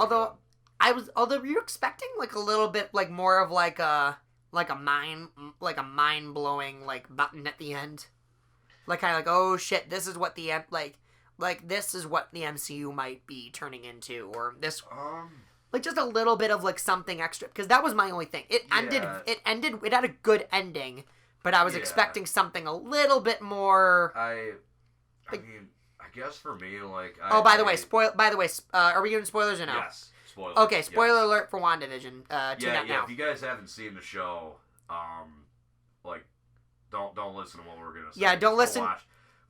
First of all, what are you doing? Get a Disney Plus subscription. Go watch the fucking show. It's amazing. Yes, and then like Mystic Heroes Theater on Facebook, so you can hear about Don't Feed the Sandworms coming March 31st to YouTube. Fuck yeah, that too. Yes. So if you're tuning out right now, if you're tuning out to avoid spoilers, take that information with you. Yes. Good catch. I didn't even think about that, but all right, that's why I'm here. I remember, it's funny because the first 2 episodes premiered at the same time, and anyone who's been following the MCU would know that there was something that was like, it was like building up to something. Yeah. But I remember talking to my buddy, and he said his father-in-law was like, yeah, the show sucks. And I was like, he doesn't know that it's part of something bigger, does he? He's like, no. Oh, see, there you go. So. See, it might have a very interesting reaction to kind of how things were with the first couple episodes. I said the first 3 episodes, because the first episode, I was like, okay, it was good. Know what it was. It was. With the second episode, I was less entertained by the straightforward sitcom aspect. Yeah. But luckily, they were starting to give a little bit more of a hint, and then episode 3 kind of like. Well, it's then like that was where there was like mixed, and they gave us kind of more sprinkled throughout. Well, the red helicopter. In the bushes, and like they were starting to play, and then Jimmy Woo getting through like Wanda, who's doing this to you? Wanda, it's like there was seeds. Now in the first episode, you get that hint that stop it, like that scene. That's freaky as fuck. The way that was filmed, I'm like, dude, that was so freaky. Who thought I'd ever be like freaked out by the mom from that '70s show? Like, I know, right? Kitty from that '70s show is in the first episode. That's always the role she'll be in. She has to. I'm pretty sure she knows that. Yeah, like the classic old mother. Yeah, that's just what she perfectly embodies, is that caricature. But like, that first episode, I swear to God, have you ever watched Big Bang Theory? Yeah. I swear to God, it might be a different actor, but I swear the actor in the first episode, her husband, looks like Bert from Big Bang Theory. Wait, who? Glasses, the rock dude, the geologist that talks like this. I don't remember that. It's like, yeah, he's kind of a side character, but he's like. Was he like in the later seasons? Because I don't. Yeah. Okay, I stopped watching after a little bit because the drama got boring and. I binged the whole show. Oh wow. On HBO Max. Yeah, I don't normally do that for sitcoms. I normally, if I'm eating dinner, I need something to watch, I'll throw a sitcom on just to have something to watch. Big Bang Theory, I specifically wanted to binge because my family really likes the show, and I was like, okay, is this something actually worth watching, or is it just another crappy sitcom that a 5-year-old could come up with? Oh, that was funny. I like it. Yeah, it was really funny. I mean, I like 2.5 Men, Chuck Lorre. Oh yeah. I like 2.5 Men. It's okay, but like, it's not a show I could sit down and binge. Big Bang Theory, I could see that. I'm honestly. It's kind of funny you mention that because Big Bang Theory is one of those shows where that's really the way you gotta get into it. If you watch one episode randomly for the first time, you're gonna be kind of like you're gonna be lost. You're kind of like mixed in. The way you know that Big Bang Theory's happened is when you laugh. You start to laugh before you know because you know what's gonna happen. Yeah. Like for example, when you see someone sitting in Sheldon's spot, and Sheldon's not even in frame. You know it's gonna be like you're in my spot. Yep. Dude, like, I just want to say, Jim Parsons is, I think he's one of the most talented actors working in Hollywood today. I mean, he's really good. I haven't seen him in anything besides Big Bang Theory. I know he was I think he was in that. He did a few movies. One of them, apparently, he was really good in. Like, people had no idea it was even him. The other movie I could think that he was in, he did the voice of that fucking alien in that movie Home. Oh yeah, no one cared about that. Yeah, nobody went and saw that. No, it looked terrible. My cousin went and saw that. He's like 8, or he was like 7 at the time, and he forgot about it as soon as he left the theater. So yeah, I don't blame him. It was pretty bland. It was pretty boring. But Jim Parsons as an actor, I think, is absolutely fantastic. I would more than love the chance to work with him. But it's like the Big Bang Theory is full of such like funny little moments, especially if you're into like the nerdy stuff. Oh yeah, like some people like I've talked to some people that thought of it as like nerd blackface. Like I'm like I've had conversations. What? I've had conversations like some of them. I was like, Dude, that's really. I think it was. I mean, I honestly like some of the conversations they have are pretty spot on. Like. Yeah. Do you remember the episode where Raj and Howard were going back and forth on Spider-Man, and Howard's like, who the hell thought putting Doc Ock's body, or mind, in Spider-Man's body was a good idea? And then Raj is like, hey, come on, man, that's one of my favorite series. It's really interesting with the storytelling and all the character development. I'm like, dude, I had conversations with people at comic book stores like that, because I was a defender of that. I was like, this is interesting. Everyone else is like, no, man, why isn't it Peter? It sucks. I want Dan Slott to die. And it's like, first off, you want someone to die over a comic book, you got some issues. You got some serious issues. Yeah, let's be honest. Like, I'm not trying to put all fan bases have like that toxic percentage. Oh my God, for sure, dude. Like Star Wars, I think, has the worst because they're so finicky. Star Wars fans, they ruined the experience for themselves by like all the fucking holes they try to poke. Yeah, exactly.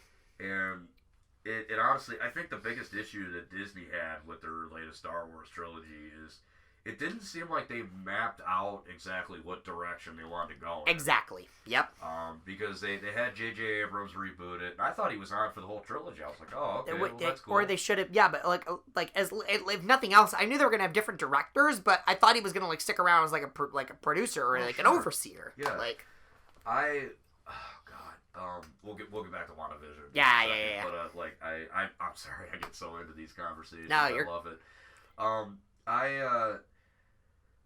God, it just like episode 8. It was so bad that like I just did not give a shit when Rise of Skywalker came out, and it felt like a Saturday morning cartoon. Rise of Skywalker, I'll tell you this, like, it's gotten lesser in my mind. I mean, like when I saw it, I don't want to say I had blinders on, but I was definitely, to me, I'm like, I was entertained and I wasn't bored, and to me, it was kind of like.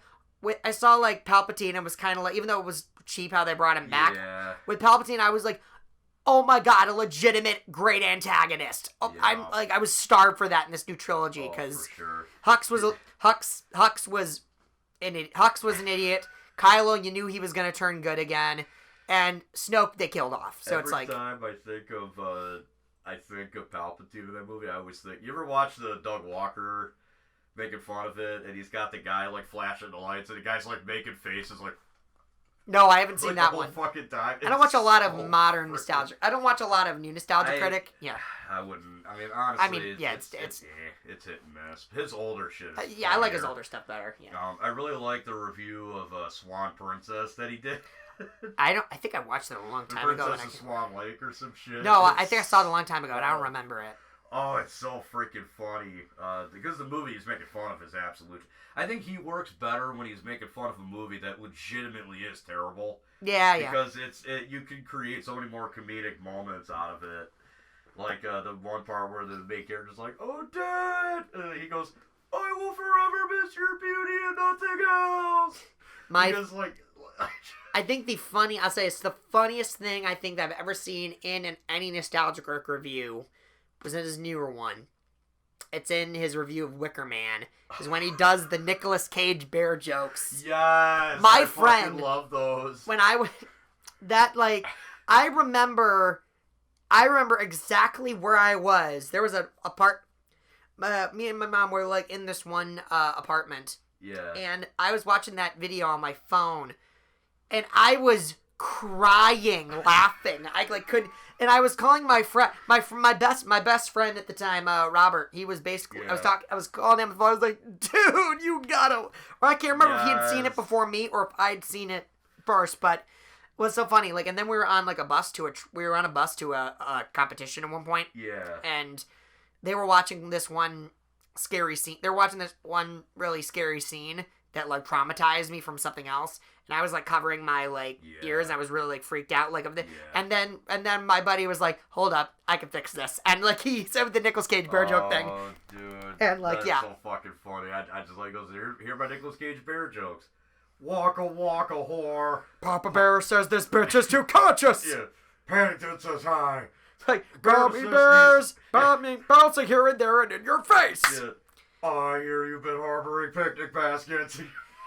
I used to make a joke at Kroger that I would come in dressed as a bear one day just to knock out shoplifters. Oh, God. Just run up on them and be like, "Only you can prevent not getting your ass kicked by some fat dude in a grocery store." Oh, boy. Oh, God. It's great. I think Doug Walker is one of those guys, he can be really funny. Yeah, a lot of times he tries too hard, I think.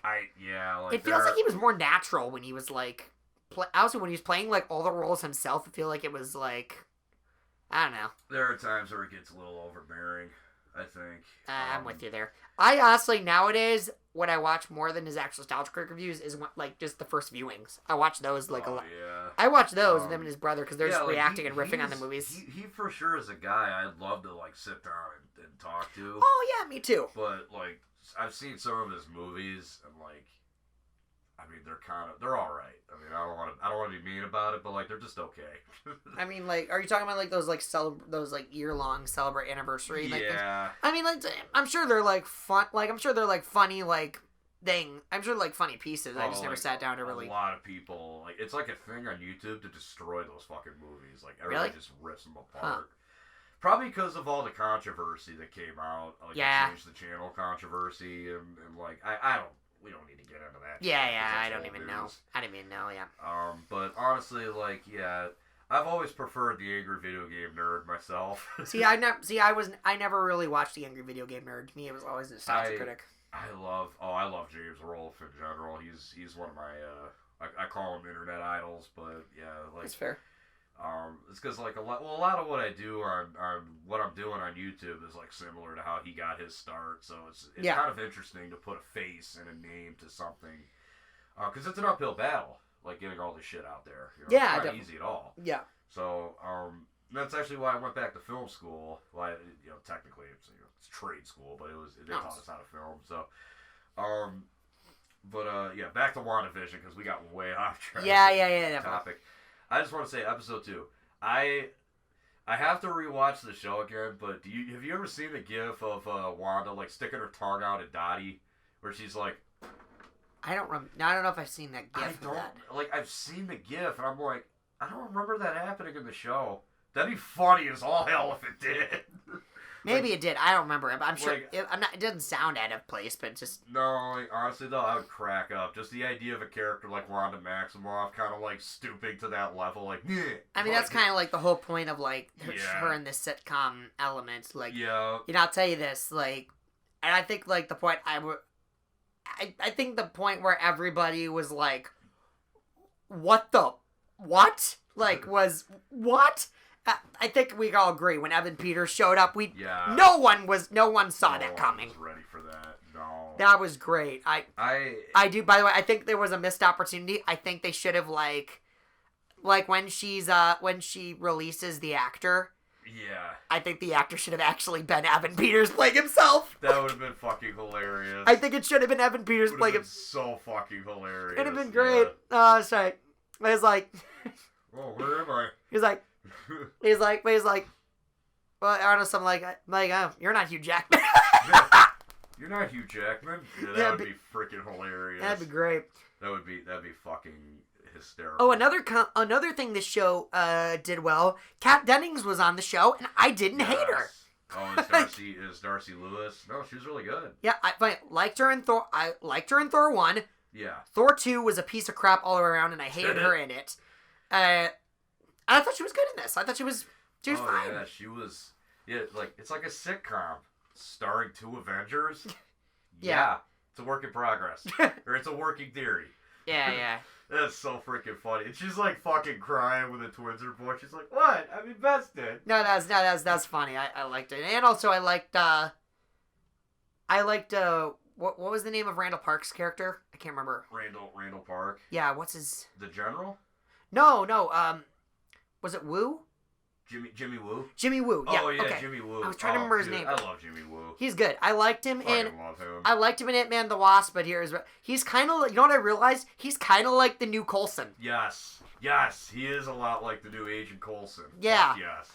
Only with more personality.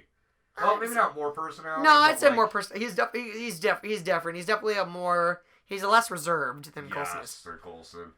The thing about Coulson that was so funny was, like, he had the Avengers trading cards. Oh, yeah. So it's like, what? Come on. And she was like, well, they weren't Avengers trading cards. They were just Captain America trading cards. Oh, yeah, Captain America. The Avengers hadn't existed yet. Oh, yeah, right. They probably do at this point. Honestly, at this point, someone's probably... I haven't seen the Avengers in fucking years. I haven't. It's one of those things... You know how they say some people have a job for life? Yeah. I feel like even though, like, anything, like Avengers Infinity War and Endgame and Captain America, so they can come out. Avengers 3 is, like, stuck. Avengers, the 2012 one, is, like, permanently stuck as my 3rd favorite film of all time. Like, anything can come out, nothing's gonna knock that out of place. It's like the nostalgia shield is too strong for that, and I know that, like, objectively other ones have come, but it's... I remember when that movie came out, it was like the biggest fucking thing in the world. Yeah, and at the time it was, and rightfully so, and it's like, as a pure comic book movie, it was like one of the, like, best pure comic book movies that... Well, when you look at what it led into after. Oh, God, Captain America, Winter Soldier, and then there was... Civil War was... Civil War, oh, God, I saw that one 3 times. Civil War was in my top 20 of all time until I saw Goodfellas, and that kicked it out. Oh yeah, Goodfellas is a good movie. Did I tell you about the other project I want to do once Samworms is up? Yeah, go for it. I want to do a reading of Goodfellas. I kind of changing up the script and doing an adaptation. But I want to do a reading of Goodfellas, but I want to do it with an all-female cast. There you go. You go. I've got a couple people like my friend, like my friend Meg Devine. You should check out her music. I want her to be the. What's it called? Meg Devine. Meg Devine. He's a friend I went to school. I went to school with. She's amazing actress, amazing singer. She runs Romeo Goes Tears. She's great. She's got a single called Shadow that's amazing. She released, but yeah, I want her to play the De Niro character. I want her to play Jimmy Conway, and my friend Adina, who is in Don't Feed the Sandworms. Yeah. I want her to be the Joe Pesci. That's great. Yeah, so I've got a couple people that I want to use for that. Yeah, but oh God, WandaVision, like, can I just talk about, like, can we appreciate Elizabeth Olsen and Paul Bettany in that show? They're great. They're fantastic. Really. Like, really, I think, like, honestly, Scarlet Witch as a character, like, I was always familiar with her in the comics. I knew she was, but... Yeah, but, like, when Elizabeth Olsen started playing her, legit, Elizabeth Olsen has, like, made her one of my favorite comic book characters now. Scarlet Witch. She's up there with Spider-Man for me. It's, like, one of my favorites now. Like, nice. Seriously. So I'm like, dude, this woman's doing something for me, man. I fucking love her. Vision's great. I mean, I always thought she was... I always thought she was good, but she definitely, like, she definitely stepped up. And I think the second to last episode... Probably just in general throughout the whole thing has some of the best like actual drama in the MCU, like just literal dramatic scenes. It's like almost like wow, this is. Well, the part that got me was when she was like trying to feel out Vision's head, and she starts crying. She's fucked. like, "I can't feel you." Oh god, like seeing him like you're just seeing him like fucking taking apart. That was rough. Oh yeah. And also like on God, the scene with the family broke my heart. That was like. When when her and Pietro are kids and his parents. That scene was so well done. It was like the snap of this instant. Like you know it's coming if you know the history. You're like you ever. Well, you know something's gonna happen, but like it happens so like just out of nowhere. Broadly, yeah, it's like you're just like, oh no, what's gonna happen? You know what I honestly thought might happen? Like the part where like they're looking at the missile. I totally thought. Here's where I get the Evan Peters thing. I thought they were gonna be like at one point they're like, yeah, we don't know what happened, but the missile just like floated away. We don't know what happened, but the missile just floated away and disappeared. Like I thought they were gonna maybe hint that Magneto existed. Oh like yeah. Magneto, like maybe Magneto like made the missile fly away. Oh like, yeah. I thought for a second when they were focusing on the missile, I actually thought that might be what they were gonna do. That last episode, well, the second to last episode. Yeah, that was was great. like just that was intense. Dude. It was. Like, it was good. When she gets like her arms get bound behind her back and she's like screaming, like you feel that she's freaking out. She's like, great. Also, I love Catherine Hahn. She's doing great. Yeah. Oh yeah. It's funny. There were a couple of things like who she was, and then when I looked up. Agatha Harkness. When I looked up Agatha Harkness is one of the theories, like, and they said Agnes. I was like, Yeah, it was very on the nose. And I wasn't like, oh, it ruined for me, but it was my thing. Oh, that's who it is. Speaking of Agatha Harkness, you remember the '70s one where it's like the first one in color, she's talking to the black dude. She's got that blue sweater with the white collar over it. Yeah. My sister works at Sanders Chocolate Factory. The uniforms they wear look just like that fucking sweater. I swear to God. I showed it to her. I said, you look just like Catherine Hahn right now from WandaVision. She's like, no shit. I'm like, yep. That's funny. Fucking hilarious. I'm like, I swear to God. By the way, they kept talking about like that the crazy ass cameo, which I don't think ever happened. No. Like, I think a lot of people just like... Or maybe that was maybe they were like, they thought that's what the scroll was supposed to be, but like... Maybe, yeah. Like, or White Vision, but like... He was more or less just a villain thrown in there at the last second. Yeah, that was it. I will say the scene where he randomly just grabs Wanda by her fucking head. That was intense. I was like, out of fucking nowhere, yikes. You hear her head cracking. What's crazy is like it looked like that Vision like kind of knew at least like what that they was. So it looked like he was kind of psyching her out, which was even more messed up. But I know that I thought for a second with the final episode. With all of the Sorcerer Supreme stuff, I said, oh, we're going to get it's going to be either Benedict Cumberbatch or it's going to be Chiwetel Ejiofor. Because, especially when they said, like, taking magic from the undeserving, I'm like, that was Chiwetel Ejiofor's whole thing in the end of Doctor Strange. So I wouldn't be surprised if, like, her and, it'd be cool if her and Mordo teamed up. That'd be a good pairing. Oh, sure. Well, dude, that's the costume that they gave her. Yeah, again, like... What was that like? It was like I was saying, like even with the fight, like even with Vision, like and they original Vision when they have Vision in Age of Ultron, he's got the traditional Vision look. The MCU's got it down where they can make any costume like in their canon look real. Yeah, it just looks so good. I wouldn't be surprised if they figured out if they do ever bring Wolverine in the picture. I would not be surprised if they give him the yellow and Yeah, make the it yellow. and make it work look somehow. Awesome. I Well, would. really, They could do it. I think they totally I could. wanted them to do that for Hugh Jackman. Like, to tell you the truth, I wanted to see him wear the yellow armor or some shit. Yeah, that would. The thing is, the MCU has created a tone and kind of a universe Yeah. they can fit in there. They could. You could. I can't imagine any of the X-Men movies where that would have Oh, worked yeah, with Hugh yeah. Jackman. Even Yeah, like I in mean- that, like Logan, there's no way. Yeah. Like no way. I mean, they did like an Oh, yeah, homage. no, they Logan was- did like an homage to it. Like he opened up the Yeah. thing, but you're not gonna get the full. No, No, that wouldn't work. It wouldn't have worked. It just would have been. It would have been ridiculous. It would have looked ridiculous. Yeah, it would have been a little. Probably would have been a little clashing for sure. But, It would have been. Logan was such a great movie. There really isn't anything I would change about that movie. No, It it's a was masterpiece. Really good. I'll tell you, it's kind of. It Solid-ass is. movie. It's actually pretty hard to watch and like. Yeah. And honestly, the part that I'm like, oh god, I don't know if it's hard to watch, hard to stomach, is honestly all the flashbacks with the kids. Yeah. That's the stuff that's just knowing where that goes. yeah, just that stuff. That's the stuff that's hard to watch. You're like, because you're like, it sucks. The same reason why like first season of The Boys kind of like. Yeah, it's really gritty. Well, to me, it's kind of like I can Yeah. imagine this would be the case. Like if you know these Yeah. super people were real, I Yeah. can imagine this happening. Yeah, oh god, WandaVision. Let's keep talking about WandaVision. Yeah.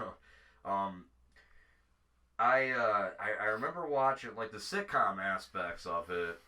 Like I thought Paul Bettany and Elizabeth Olsen did so well with that. Yeah. Like especially like the classic little 1950s thing. They had the thing with the my wife and her whatever, my husband and his invincible head. Or some shit. That was pretty funny. I also like when she kept turning on the lamp on and off, and he's like, Wanda dear, are you turning the lamp on with your powers? And she's like, yeah, I think there's something outside. Could you look?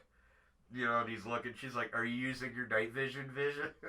Like little moments like that. It's just so funny. My thing is like the first episode I think my only thing I would change about the series is I would have had, I mean, granted, it didn't really matter because both the episodes were there, but I would have had I would have thrown a little bit more I would have thrown like a little bit more of a nugget of Easter egg kind of throughout episode 2.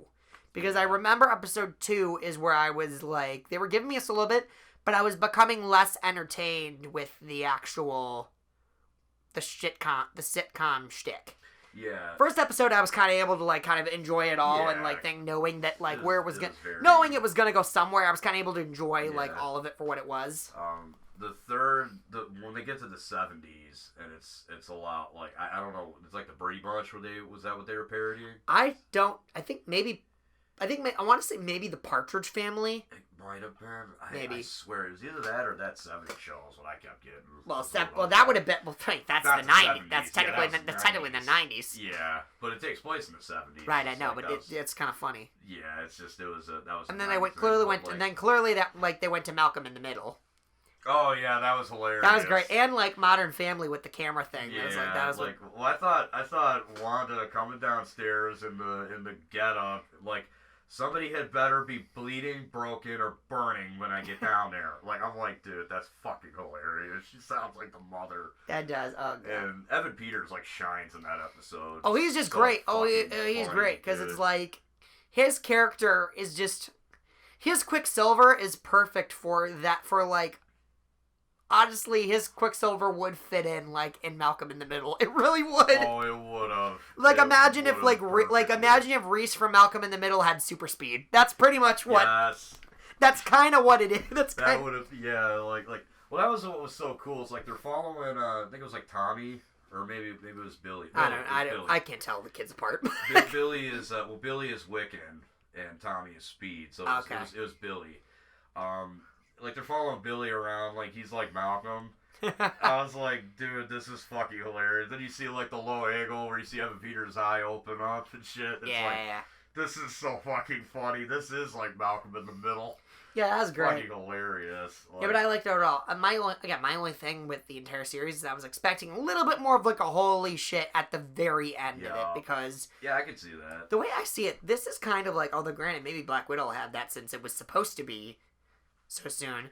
Because to me, it's like WandaVision, like, this is really, if you think about, well, okay, Spider-Man Far From Home, like, really, Spider-Man Far From Home, after this is, like, really, WandaVision is, like, our next big thing after Endgame. Right. So it's kind of like, I expected to kind of lead into, you know, what's going to be the next. I think, like, one of the most heartbreaking scenes in that whole series was when she gets to the house that her and Vision were like, the space that they were going to build their house in.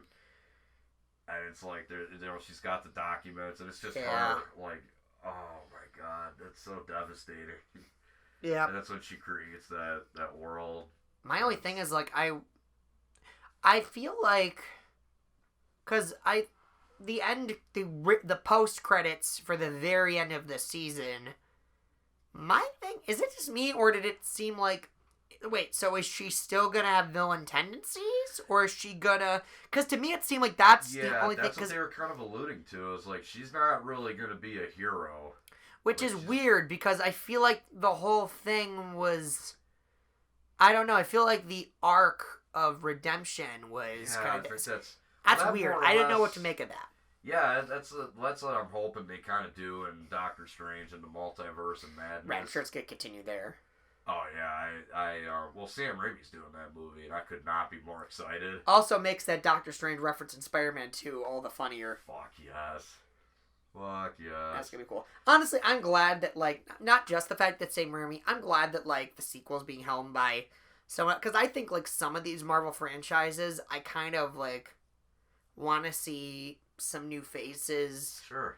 Like, I think that, for example, like, part of me kind of, like they've got, like, John Watts actually doing the Fantastic Four. To me, I'm like, I think you need someone else for that. Yeah, he's already doing the Spider-Man movies. He can't. And even then, I think, like, maybe, like, No Way Home should, almost like No Way Home should have, like, a new face. There was another one. Trying to think. I actually thought that, I actually think, as far, I mean, granted, this is DC, not Marvel, but I think even though, I mean, granted, they've already signed her on, but I think Wonder Woman 3 I would give Wonder Woman 3 a new director. Yes.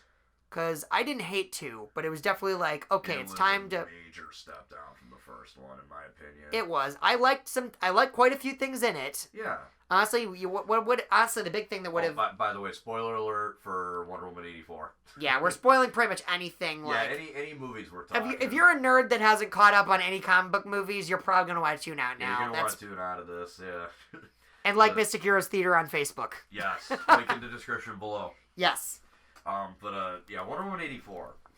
I remember watching the whole opening sequence to that movie and thinking, like, huh. Yeah, that. This'll be entertaining. This is when I'm first watching the movie. I'm like, this'll be entertaining. This might be... Because I wasn't above the campy, goofy style. But then the movie gets super dramatic, and I'm like, okay, this is what I really wanted to see. Yeah. And I'm like, you know what? You could have cut this whole opening sequence, and this movie would have got better. Yeah, totally. I'm with you there. And the biggest thing that I think, if you cut there are two things they needed to do, and it would have made the movie so much better. Cut out the cheesy opening that didn't fit, and also, again, they were going to say this, get a better fight sequence and a better whatever with Cheetah. God. Yes. That was bad. I was nervous when they didn't show her too much in the trailers, but I'm like, honestly, I was watching, I'm like, how hard is it to put Kristen Wiig in makeup and then have a stunt double? They fucking CG'd her, put her in a mocap suit. It's not even. It wasn't even her face. It was a CG face. It didn't even look like. It didn't even look like Kristen Wiig. No. She's a really good actress. When she was Cat. When I heard some people didn't like. Yeah, more big on her. Where comedy, I was like, I knew she was a good actress in general, so I was excited to see her do it. And even then, I think for most of the movie, she delivered. I liked her character. I got in with it. Again, it's just the thing is, now what I think they should do, if I were in charge of everything and in my world, for the Wonder Woman 3, I would have them bring in Cersei. Yeah. And I'd have Cersei give Minerva her powers back. Yeah. And then give that, and that's by the way, that's your mulligan to actually make Cheetah look good. Yeah, for real. That's what I would do there. And Pedro Pascal was great. I loved everything with his character. Oh, sure. That was fantastic. I will say, I thought the fact that she kind of handed Wonder Woman her ass at that one point in the movie was interesting, because I was like, okay, that's the first time we've ever seen Wonder Woman in, like, a position where she's kind of helpless. Yeah, even when she was fighting Ares, she seemed pretty on top of things. Yeah. That's what I kind of felt like the first movie suffered from, was, like, the main villain was just blah. See, I'm one of the people, I don't know what it is. To me, like, that was one of the few things I'm in the minority about, is that I liked. Oh, I mean... Although it was kind of weird, because I could have sworn, like, when the movie was coming out, like, it was in development, it was, like, in pre-production, like, one of the things I saw was David Thewlis will be playing Ares. And then that kind of, like, stuck in my head. And then when I was watching the movie, I was like, oh, were we not supposed to know this? Like, yeah. I heard somewhere, like, it was, like, literally, like, a cast thing. And it's not like I got a spoiler when the movie was coming out. This was, like, way before. Oh, yeah, like the first Wonder Woman movie is a milestone. I love it. Oh, yeah, it's a great fucking movie. Just the scene. Doesn't it kind of feel right that Wonder Woman was the first good female-led superhero movie? Yes. Does it kind of make sense that was the first good one? Sure. For sure, it's a great movie. I think one of the coolest scenes in that movie is when she's running across the trench. Yeah. She's got the fucking shield. She's getting shot at and shit, and it's like the best superhero movies are ones where you think, God, I wish we had that hero in our world. Yeah. Like Iron Man 1 did that amazingly. Daredevil, I think Daredevil, the Netflix series, does that incredibly well. Yeah. Which, by the way, I'm so pissed there's not a season 4. Dude, yeah. Disney Plus needs to get on that shit. Up. Although, I heard... Did you hear... It's supposed to be a No Way Home. Yeah, I've which... heard that. I can't wait for that. I can't wait to see how they're going to write him in. Yeah, honestly, and if that's the case, so I hope... God, it'd be great if they could team up against Wilson Fisk. I don't even care if tones clash. You can rewrite it however you want. I don't care if continuity and tone doesn't make sense. Just give me Tom Holland fighting Vincent D'Onofrio. Tom Hardy. I'm Spider-Man now. Tom Hardy.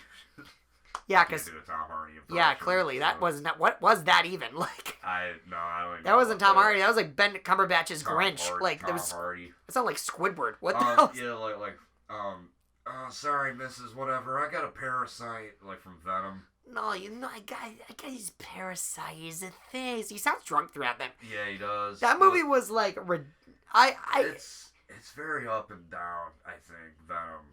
It's a bad Venom movie. It's not a great movie in general. No. But it's entertaining as hell and like, yeah, kind of like, and I can't know if it's so bad it's good or if it's just intentionally funny.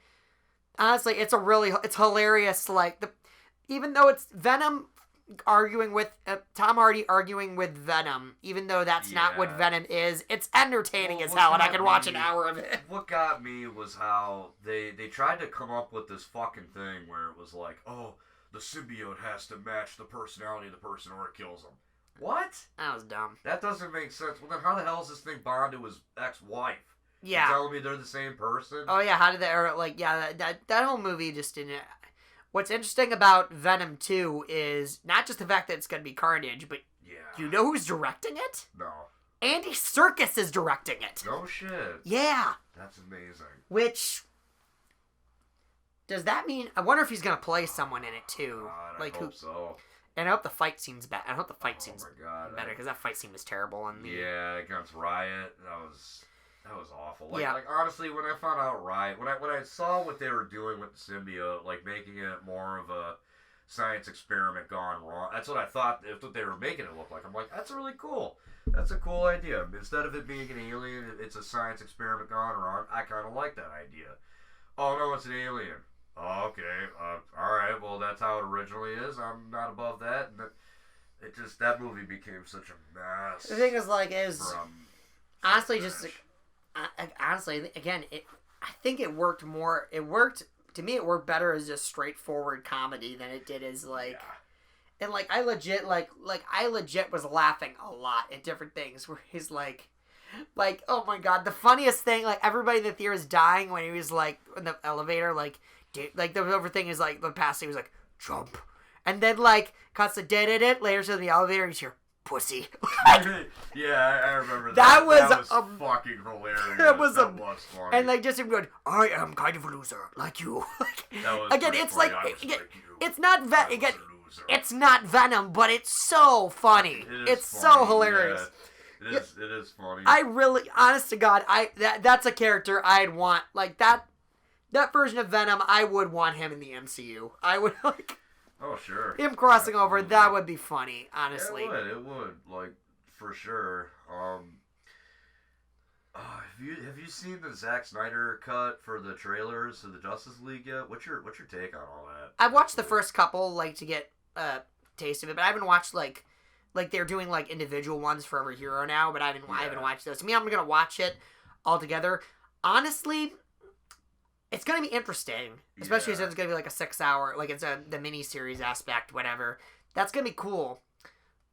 But in all honesty, I really don't think it's gonna be as mind-blowing as people think it's going to be. Yeah, like, I'm a little up in the air about, like, the Joker. Like, yeah, what's so funny is everybody was kind of like, oh, this is gonna, like, everybody was like, oh, it's gonna redeem Jared Leto's Joker, also we got a new take of it, and then they showed him and did, and everybody's like, oh, wow, that's so much closer. I'm like, is it? That looks like he's doing the same thing he did before. Yeah. He's got, like, he's got an interesting line, but, like, it looks like he's still, like, no smiling Joker. It's like... Yeah, well, what gets me is, like, they're taking more of, like, a religious aspect with him, and it's like, I don't know how to feel about that. I don't know how to feel about a Joker that is more or less a religious nut than anything, and it's like, why? What? This is a guy who doesn't fucking follow any rules. He's I'm chaos for the sake of chaos. I don't get it. I mean, in theory, like, a guy like that being, like having a religion based on that guy is kind of, like, scary, intense, awesome, hilarious. You could make a movie based on that. It'd probably be interesting. By the way, I'll tell you this. I think, while we're on Joker stuff, I think that for the Batman with Matt Reeves, which I think is going to be amazing, I think for the Joker, they've got one of two options they can do, and either one would be amazing. Option one, they get Willem Dafoe. Everybody's been, like, clamoring for Willem Dafoe as the Joker. Him and Pattinson worked together on The Lighthouse, and they were both amazing in it. Oh, yeah. And so, Dafoe as the Joker, that would be amazing. The other option, and honestly, I think this could happen, Joaquin Phoenix. Crossover Joaquin Phoenix.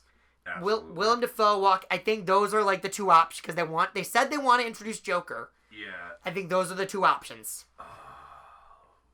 You've seen the Joker, right? Masterpiece. It was my favorite movie the year it came out. It's fucking amazing. I love that movie. I think the scene where he's sitting with the talk show host guy, Robert De Niro. Yeah, that's an iconic thing now. It's such an iconic scene because I think it was Quentin Tarantino was talking about. Oh yeah, he said the movie was, like, good, but that was where where it became, like, great. Was that scene because, like, you want the Joker to kill the guy, but you don't want him to. You're like, dude, don't let this guy get you to that point. But there's no other way it could end because it's a Joker movie. You know, when that movie came out, when that movie was coming out, I actually thought that scene was going to be a lot worse because I thought they were going to do, like, maybe the Dark Knight Returns thing where, like, he kills the entire studio audience. Yeah, where he, like, and, like, God, can you imagine, like, in the sequels, like, can you imagine, like, in a sequel or something, last time you were on a talk show, things didn't work too well for the guy who was hosting it, but it's okay, you won't be alone, because this time everybody else is going to suffer with, can you imagine that, like... suffer with you. Oh, yeah, that'd be fucked. Yeah, that'd be fucked. They, like, Batman too, by the way, wouldn't you be, and it actually makes sense that they do Joaquin Phoenix, because at the end of it, he becomes, like, kind of a cult icon from the crazies, and in the Batman trailer you see a bunch of guys that look like Joker faithfuls. Can't you see, like, kind of this thing, like, that kind of developed from I can totally see that. Oh God, you ever watch Batman Beyond? Not quite my thing. It was, like, kind of there's a gang of people that call themselves the Jokers. Oh, I saw that That's movie. what it- I saw Return of the Joker. I saw that movie. I liked it. Oh, that's a great movie. It was I good. love that movie. That scene. That the opening scene is with great. The Joker. That scene where it shows what happened with the Joker is like iconic. You're talking about the one where like it's like he fucks up Tim Drake, right? Yes. That Turns is- into the new mini Joker. Dude is a Robin. Fucking- Dude is like a yeah. as a lifelong Robin fan. That was like. Oh, that was horrifying to Yeah. watch that. Even for like an animation. I was relieved in the end that Tim Drake was like being controlled and that he wasn't like a bad guy. Yeah. It's, Like that made me like that I was relieved to hear that because I was like, oh thank God. Yeah. Oh thank God. Well, like everything, like the line that always made me laugh was when Harley Quinn says, "Sweetie, get Mommy's bazooka." Yeah. It's like, oh my God, that's hilarious. By the way, I was this year's old when I found out that Harley Quinn and Starfire share the same voice actress. Really? Yeah, Hendon Welch. No shit. Yeah. I did not know that. Yeah. I literally just found that out right now. Yep. That is amazing. Hendon Welch, I think her name is. That's amazing. Yeah. That's fucking amazing. Well, it's funny because like when you asked me the top 5 voice actors, I was like, Yeah, yeah. fuck. Keith David for sure is up there. I love Keith David good. from like Gargoyles as Goliath. He's fucking creepy in Requiem for a Dream, man. And I love him in Princess and the Requiem for a Frog. Dream. That movie in general is just creepy. Yeah, I know. Princess and the Frog is terrible, like the voodoo. I mean, I know. Yeah, I know. No, dude, trust me, it's. I know you're talking about Requiem, but I'm like, yeah, I was just joking. Yeah, no, it's no, like, oh, go joke away, man. Yeah. No rules on this podcast. We joke Right. every day, but oh my God, who else did I say? I was like Jennifer Hale, Keith David, Tara Strong. Tara Strong's a good one. Yeah, I like Tara Strong. Steve Bloom. Yeah. Yeah, I love him. Yeah. Love him as Spike and Cowboy Bebop. That's one of Love those him things as- like I know I need to watch that one day, but I need to find the right platform too. You gotta do it. It's so good. Someone described it to me as So like good. someone described it as me as like Tarantino's Guardians of the Galaxy. Yes. I just like that. It's, Sign me that's up for like that. the perfect way to describe it. It's fucking amazing. The music, the animation, the voice acting. Oh, it's top notch. My dad, put it this way, my dad's not a big anime guy. He loved that fucking show. Yeah, I've heard it's like a Watch good. it all the time. It's fucking amazing. Yeah. So, but that was good. I wait, what was I gonna? Well, I don't remember what I was talking about. Something about the different. What was I talking about before we talked about Cowboy Bebop? Fuck, I don't even remember. Well. Shit. Brain fart. Fuck. Braveheart. Brain fart. I thought you said Braveheart. I was like, yeah, like, yeah. Hey, what does it ever take? Or what does it ever take from us, man? freedom. That's not an accent I can do. I can't do Scottish. I could. I practice it. I actually practice Scottish quite a bit, like Walmart, just because one of the things I want to see if I can get better at. I can't do Scottish. I can't do Scottish well. It's a little tough. Yeah. I can do I can do British. I can do British. I can do Irish. I did a whole show with an Irish accent, like a legit. Oh, nice. Yeah, I was dancing at Lunasa my sophomore year of I'm college. I'm like almost half Irish, and I can't do an Irish accent. Yeah, I was like, I still can't, like, I have to start it, kind of go, when I cast my mind back to the summer of 1936, different There you kinds of memories, what, different You kind sound of... like Finn Balor. You sound like Finn Balor, legit. Which is awesome. He's one of my favorite wrestlers. I love Finn Balor. He became big, I mean, like, I had, like, I kind of stopped watching wrestling around, like, 2011, 2010, it's kind of where I fell out of it. I don't watch it anymore, but I now, like, watch, like, Wrestling with Regret, which I love him. I watch his, like, recaps of wrestling, but I don't watch wrestling anymore. Well, he's interesting because he's actually done a few shows. Yeah, he's like a manager. He's like a manager. He's also actually wrestled. Yeah. I know. Yeah, The one that gets me was when the perfect prima donna Brian Zane. Like, if I was a wrestler, I'd love to play a character that is petty like that. That just very like uppity. I think I'd have the most fun. I loved it. I love to be involved in wrestling as a manager or as like. Yeah, dude. You know, the thing is, I probably can't be. When I was obsessed with pro wrestling, I probably could have been a commentator, but now it's like I've been out of it for so long. There's so many moves I couldn't name. WWE is so like overbearing about their commentaries, their commentators. Like they're like, "Oh, you gotta say this. We can't say this. You gotta say this." Oh, I remember like when It's like fucking ridiculous. the tail end of my fandom, the tail end of my hardcore fandom, that was when like evil Michael Cole was a thing. That was tough to watch. That was bad. Yeah, I'm kind of surprised. People still say X-Pac heat. It's like, no, it should be Michael Cole heat because I said. people like the thing about like a heel. I always felt like it's like a good heel will get the crowd to boo them, will get the crowd to hate them. But like when that heat is to the point where it's like, you need to get the fuck off my TV. I hate this guy. He's doing his job a little too well. That's kind of the thing. I think the big point is when it makes you not want to watch the show. Yeah. That's the big thing. And nowadays, honestly, the best way to go about it is like an entertaining heel, Sure. like to me, like the Miz or MJF or when he was or MVP like circa 2008, yeah, like cowardly whiner kind of heel. Just like, good. Those are fun. I think those are like the fun heels. There was someone in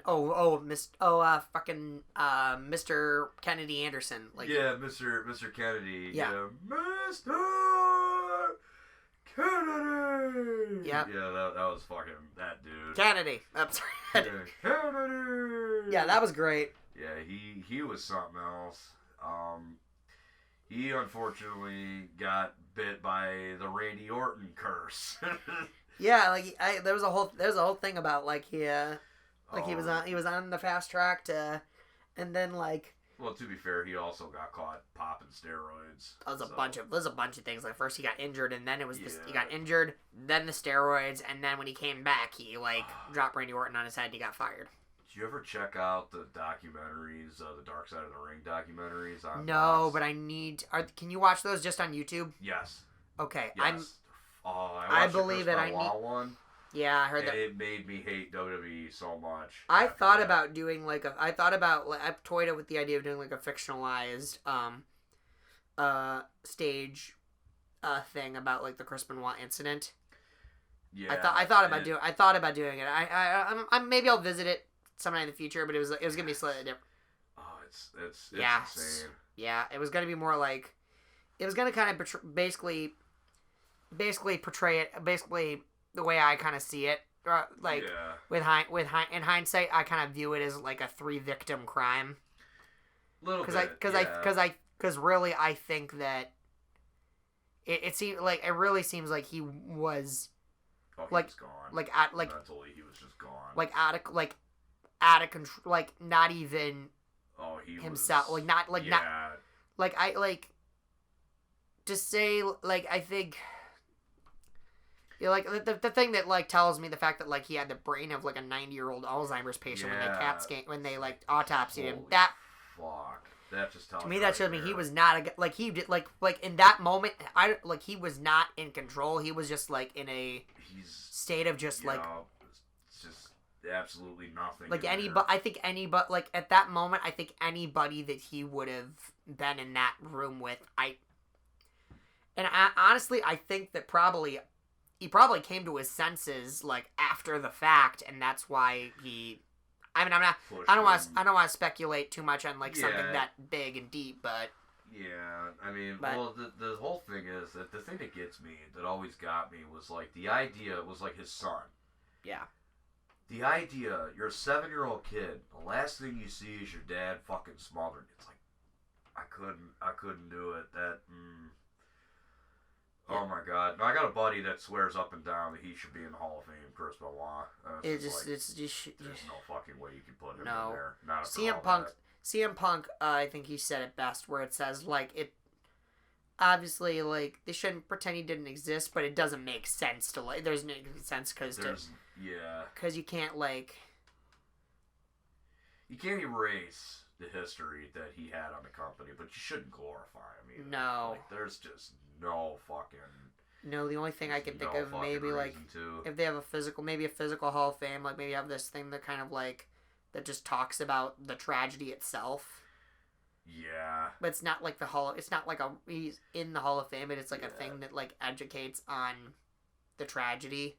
Yeah. That's that's the closest I can think to doing that. Like, you can talk about, like, oh, sure, what happened. But then the thing is, WWE, thing is, they wouldn't do that in general because that's partly acknowledges their failings. Yeah, WWE kind of fucked over the Benoit and Nancy's family, like, both ways. If you watch the documentary, Dark Side of the Ring documentary, you'll see it. They fucked the Benoits over really bad. His oldest son is not even allowed to go into WWE at all. Which is, to me, it's just, like, ridiculous. Like, how the fuck do you ban this kid for what his dad did? Well, you know what? Honest to God, I'm actually glad for that because with how tasteless WWE can be, they would fucking turn that into a storyline. Oh, sure. Yep. Yeah, so that, honestly, I think that's the best thing for...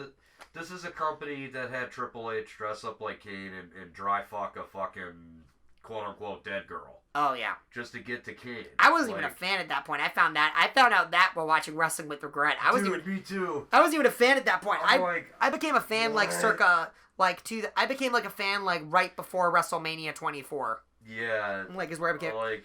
By the way, I was so pissed. I found out that, like, after WrestleMania 24, like, oh, this is great, whatever. It's like, like, a year ago, it was in Detroit. I was like, you fucking kidding me? It was Son of a bitch. Like, I missed it by, like, a year. I got a buddy that went to WrestleMania 23. Yeah, he said it was great. I believe it. That had been a good one to see live. Oh, yeah. WrestleMania 23 was a lot of fun. It was like, the Money in the Bank match was really good. Yeah. Undertaker versus Batista was fun. John Cena, Shawn Michaels was fun.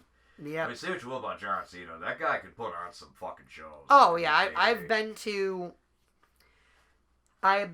3 pro wrestling events live. I went to, with my dad and my brother, we went to Indianapolis to see SummerSlam 09. That was with Edge and Undertaker, Hell in a Cell. Yeah. That was fucking sweet. Oh, yeah. What was great is that the best part is that me and my brother knew that we were going to that show. So when we found out on TV watching it, they're like, we're going to see a Hell in a Cell match. Like that was cool. And I went to the Royal Rumble. No, wait. No, that must have been, SummerSlam. That was SummerSlam 08. I think it was. It was SummerSlam 08. Because then we saw Royal Rumble 09, where Randy Orton won. And I remember that one. That was one where Matt Hardy portrayed Jeff. And that was like I knew wrestling was fake, but still, that was like a fucking red wedding moment for me. That messed me. That messed me up, man. That broke my heart. Yeah, it's like, that's your brother. How do you betray him? Like, those two feuded so many times, though. At this point, it's like, at this point, it's not even like. Not even a fucking thing. Yeah, but then. Honestly, though, like, can we talk about broken Matt Hardy? I've only I've caught glimpses, but I'm very entertained. Yeah, fucking wonderful. Yeah, he's. God, it's irritating though. I've seen like bits here and there. I haven't like. I was catching glimpses here and there, like hearing about it, but I hadn't really like I would put it this way. I wasn't a fan of wrestling. Like I wasn't in my wrestling super fandom. I kind of got into at least an extra awareness of it when I started watching Wrestling with Regret. But again, I still don't watch it. Although I did watch the Royal Rumble this year, so that was something. I didn't watch a WWE pay-per-view in ages. Oh, and the third event that I went to, this was so great because it was so different. Yeah. So I saw TNA Slammiversary at the Palace of Auburn Hills. I think it was also that was an 09 event. It was so freaking cool, man. They had like 2 King of the Mountain matches, like an X Division one, and then they had like a main event one at the end. Yes. And I still say, I don't know if I still profess Sting pointed to me because I had a sign that had Sting, that I drew Sting's face on it. I still profess he pointed to me. I will take that to my grave. Sting pointed at me that night. That's awesome. Yeah. Fucking Sting of all guys. Yeah. Yeah. That's probably the loudest I've ever cheered for a wrestler. Oh, hell yeah. And I was a super fan of Rey Mysterio when he came out at like the Royal Rumble. Yeah. Rey Mysterio was one of my favorites when I was younger. Yeah, it was so funny. But then with with the tail end of my wrestling fandom, like I started to like stop giving shit about Rey Mysterio. I was like, every time I start to like you, you get injured. It's like, he had some really crappy stories when he became World Heavyweight Champion. He went on like a massive losing streak. Yeah, I've They heard made that. him look horrible. I heard that. I was like, Fucking Great Khali beats him. Like, this is a guy that can't even I fucking walk. I didn't realize. It's funny. I didn't realize until after the fact. Like when I was watching Wrestling with Regret, I didn't realize how bad Great Khali actually was. God, like it's awful. Dude, bad. And I'm like, Jesus, this guy can barely walk without like falling over. It's it so bad. freaking bad. Yeah, it was bad. But it's so bad. It's crazy. Like it's crazy what NXT is nowadays because it's. I remember when it was like the shits. Fucking yeah. It was like the worst thing they had for it was a like long. a stupid game show. Yeah, it was bad. Fucking like, let's make you cut a like Eli Cottonwood. We want you to cut a promo about a mustache. Yeah, mustaches. Like, what the hell? What?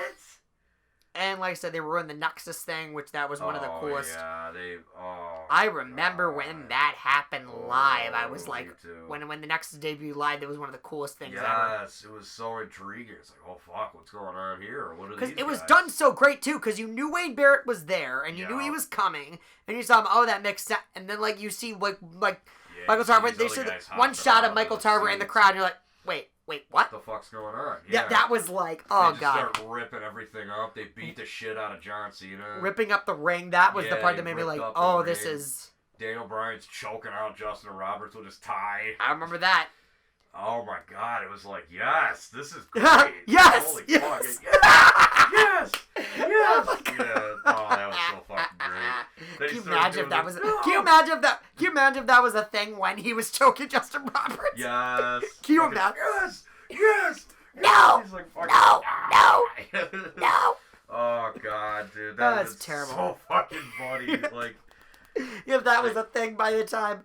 I remember I wasn't a fan of. I knew about his accolades in the Indies, but I wasn't a fan of him because I just thought I wasn't into him at that point because I thought NXT was just so vanilla. Now he's like it seems like he's found his like he's found his like personality, but it seemed like before that it was like what got me was when he became WWE champion and he started doing that eco-friendly kind of character. And he made that eco-friendly fucking WWE belt. They make like was it like a hemp championship? Yes, it was like a hemp belt. That's fucking funny. AJ Styles comes out and says, Daniel, did you smoke whatever the hell's made out of that belt before you came out here? But like, oh my god. You had to figure that was You know what's kind of funny? TNA in like the 2010s was kind of like the same way that I viewed like DCEU movies, kind of early start DCU movies. I'm like, you know what? These may not be perfect. They may have flaws, but hey, at least it feels different. Like, that was kind of my thing. I was like, at least it was. Yeah. I still enjoyed there were times I enjoyed watching it more than WWE, even though shit didn't make sense. I was like, yeah, for real. I was like, dude, okay, so. What do you make of like all the bullshit? Like, did you see all the bullshit like with like everybody's like, oh, Dr. Seuss is being canceled. Sorry, Dr. Seuss is being canceled. Well, like the thing is, there's a couple different things. Well, first off, there's again the non-starter. Again, first, in fact, everybody says it's cancel culture. It's not. It's not in this. It's the publishers just saying we don't want to publish these books anymore. And that's as like those anti-freedom. That's actually as close to freedom of America. That's like that's what gets me. Is do you know who Kevin McCarthy is? Name sounds familiar, but I don't know. He's the House Minority Speaker for the Republicans. Okay. He literally tried to say the Democrats outlawed Dr. Seuss. Fucking hell. When did Joe Biden introduce a bill that says the Stop Dr. Seuss Act or some shit? When the hell was that introduced? Where's that piece of legislation? I want to read that. I just want to read what that would say. What that would sound like. Yeah, the Stop Dr. Seuss Act. Like, we will take them off the shelves. We will send these books to hell. We will take them off the shelves.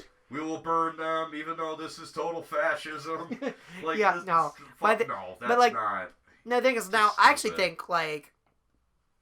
Now, as far as that goes, I actually think there's a... I mean, if they decide that we just don't want to sell them anymore, that's fine. But I actually think like a couple... I looked at like a couple of two big images. Yeah. Like one is the images with the horribly drawn Africans. Yes. And the other one with the and there was the one with like the Spachana men with the like with like squinty eyes, and I think I Yeah. saw like a Google image where like calls him like the Chinaman or some shit.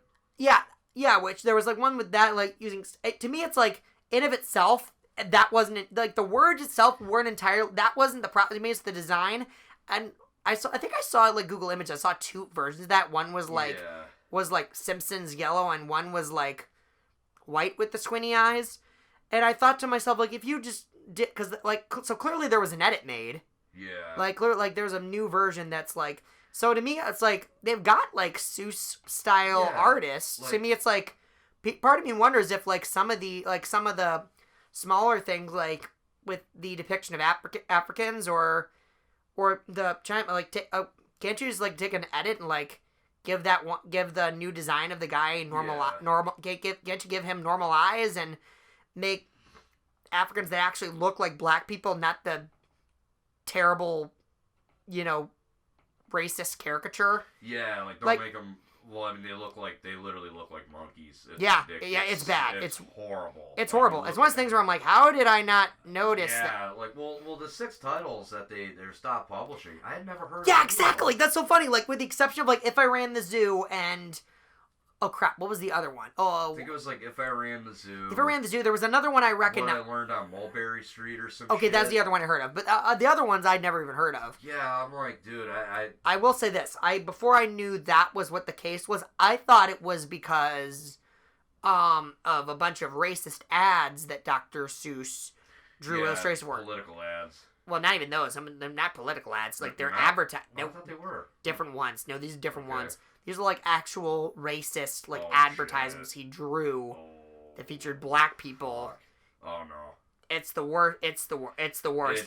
I thought that was what people were, quote unquote, canceling for. And honestly, well, and as far as that goes, to me, it's one of those things where you really have, it's kind of hard to take it. It's things like that. It's like, I mean, my perception of the man is irreversibly changed after seeing that. Yeah. Like that. And it's like... Well, when you look at a Dr. Seuss, I don't think this gets talked about nearly enough. He actually came to regret a lot of those depictions later. I didn't know about that, but that's important. There's a part on his website where he talks about it. He says, I honestly, I was wrong to depict minorities in this way, and it was... He actually went back. He like disavowed all the crap that he drew. So it was like, I almost feel like the company is respecting the wishes of what he would have wanted, because he himself probably would have said, "Dude, what are these still being published for?" Totally. And you know what? I actually feel like what probably happened is they probably like were looking at their catalog and they're like, our catalog and this, and then Caesar's Family, they saw like those things and they're like, how the hell did we miss this? And like, yeah. But my thing is like, my thing is, if you want to make like, for lack of a better term, both parties happy. Yeah. For lack of a better term, like... Well, it's not possible. Yeah, but my thing is, like, honestly, if they wanted, what they probably could do is, and I brought this idea up, they could almost, like, edit those books to make, like, take out the stereotypical stuff and replace them with, like, different, like, again, get rid of the... It's kind of like in, Lady and the Tramp, they did, like, a new one, and they're replacing the Siamese cats. I was like, yeah, really, all you have to do is just, like, again, like, regular live action.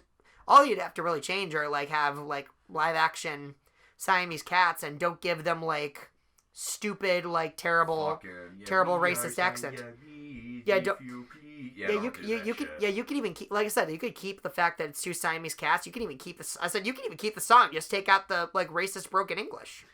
So, like, there's some, but if, who knows? It might just be like, dude, that's gonna be way too expensive. It's just cheaper for us to like just pull them, like, and that's totally in their right. Or move them to another section, or just pull them. Like again, if it's they could be like, it's cheaper for us just to pull them. Yeah, I mean, if the company makes that decision, like, that's on them. The question I always ask Republicans and people who tend to lean right is like, you guys are all about the free market. Well, that's what that is. That's a free market decision. Yeah, and like people think like cancel people think they cancel Mr. Potato Head. No, like literally Mattel was like, we're like just making we're changing the brand gender neutral. It's Potato Head. But the back of it, like they said, the back of the box still like says like Mr. and Mrs. Potato Head, and like the back of it's still there. Like my biggest thing, I'm actually a little surprised they did that, because to me it's like, you said, I'm actually surprised. The only reason I'm surprised they're doing it that way is because I feel like you can market, like you'd have more like, hey, you can buy a Mr. Potato Head, or you can buy a Miss.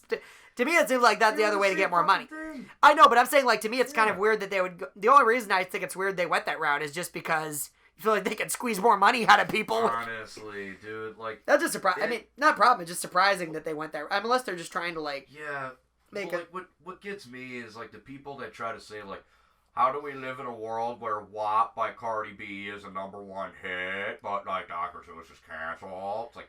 Well, I can't argue about that first... Well, that first point I can't really argue about. Yeah, but I'm not a big fan of the song WAP myself. I'm not a big Cardi B fan myself. But, like, Cardi B's music isn't geared at kids. Yeah, there's a... By the way, you need to look up if WAP by Cardi B was the most emotional song in a Broadway musical.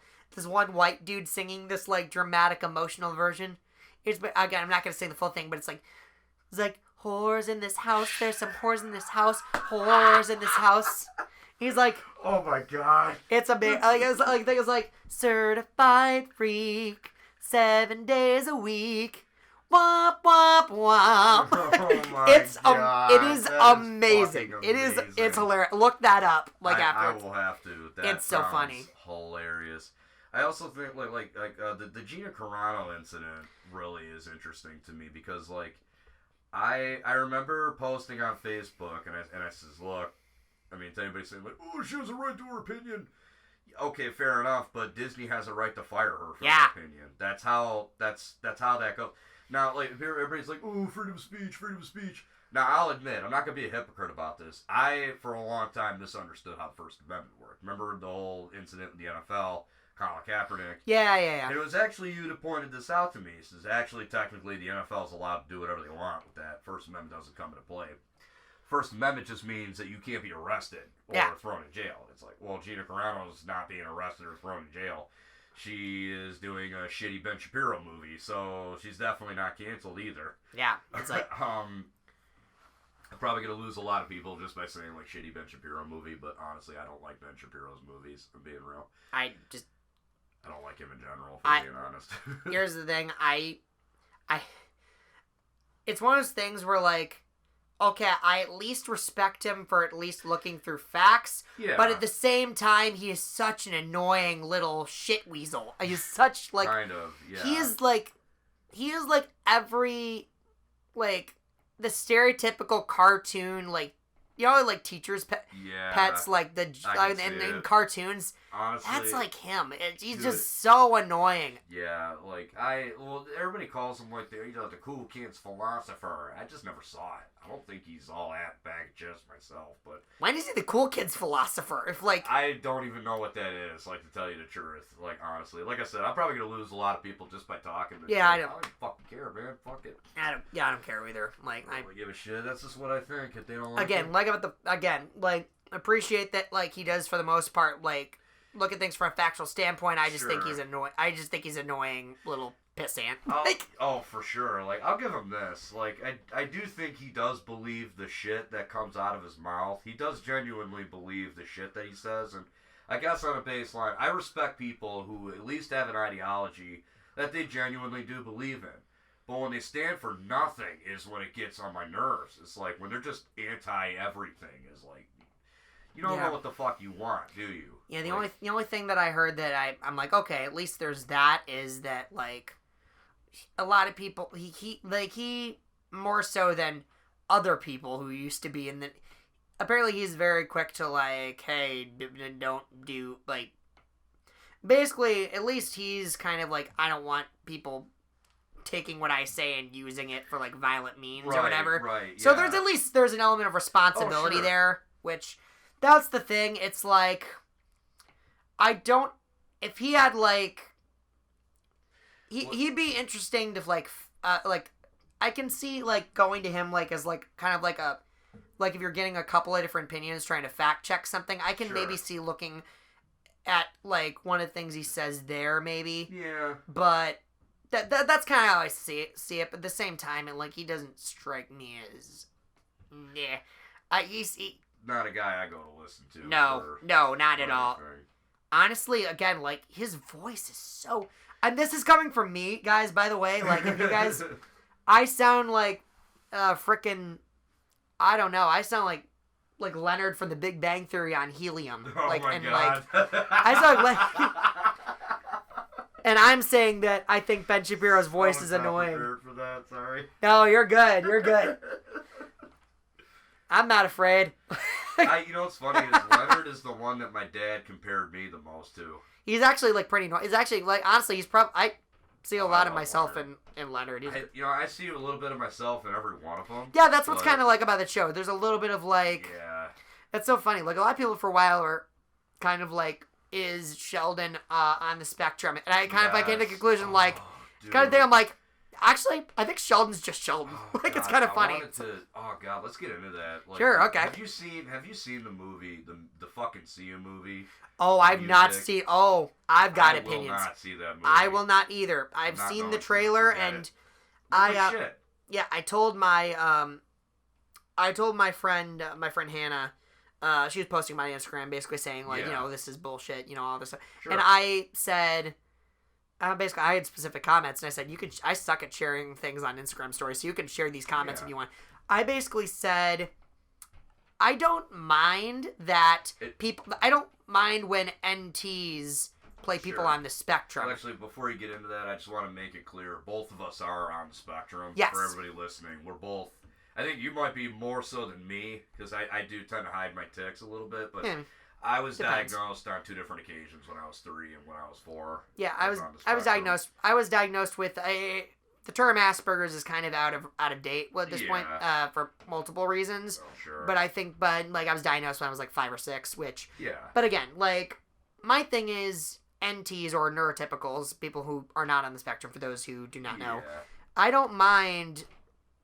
Because I think for the most part, within reason, actors should be allowed to, within reason, like I said, within reason. Mm-hmm. So I don't mind in general if a person on the spectrum is played by an NT. Yeah. But in the same way that, like, if I was going to have someone, like, fix something for me, I'd want them to have the training for it. If someone's going to play on the spectrum, you want, like, an actual actor. What happened was Sia basically took her favorite teen dancer and said, she can play an autistic, no problem, it's easy. And again, I've said this before, and I'm glad that most people seem to know that the girl, Ziegler. Yeah, I was gonna say that. Like, I'm glad that most people like seem to understand that she's not.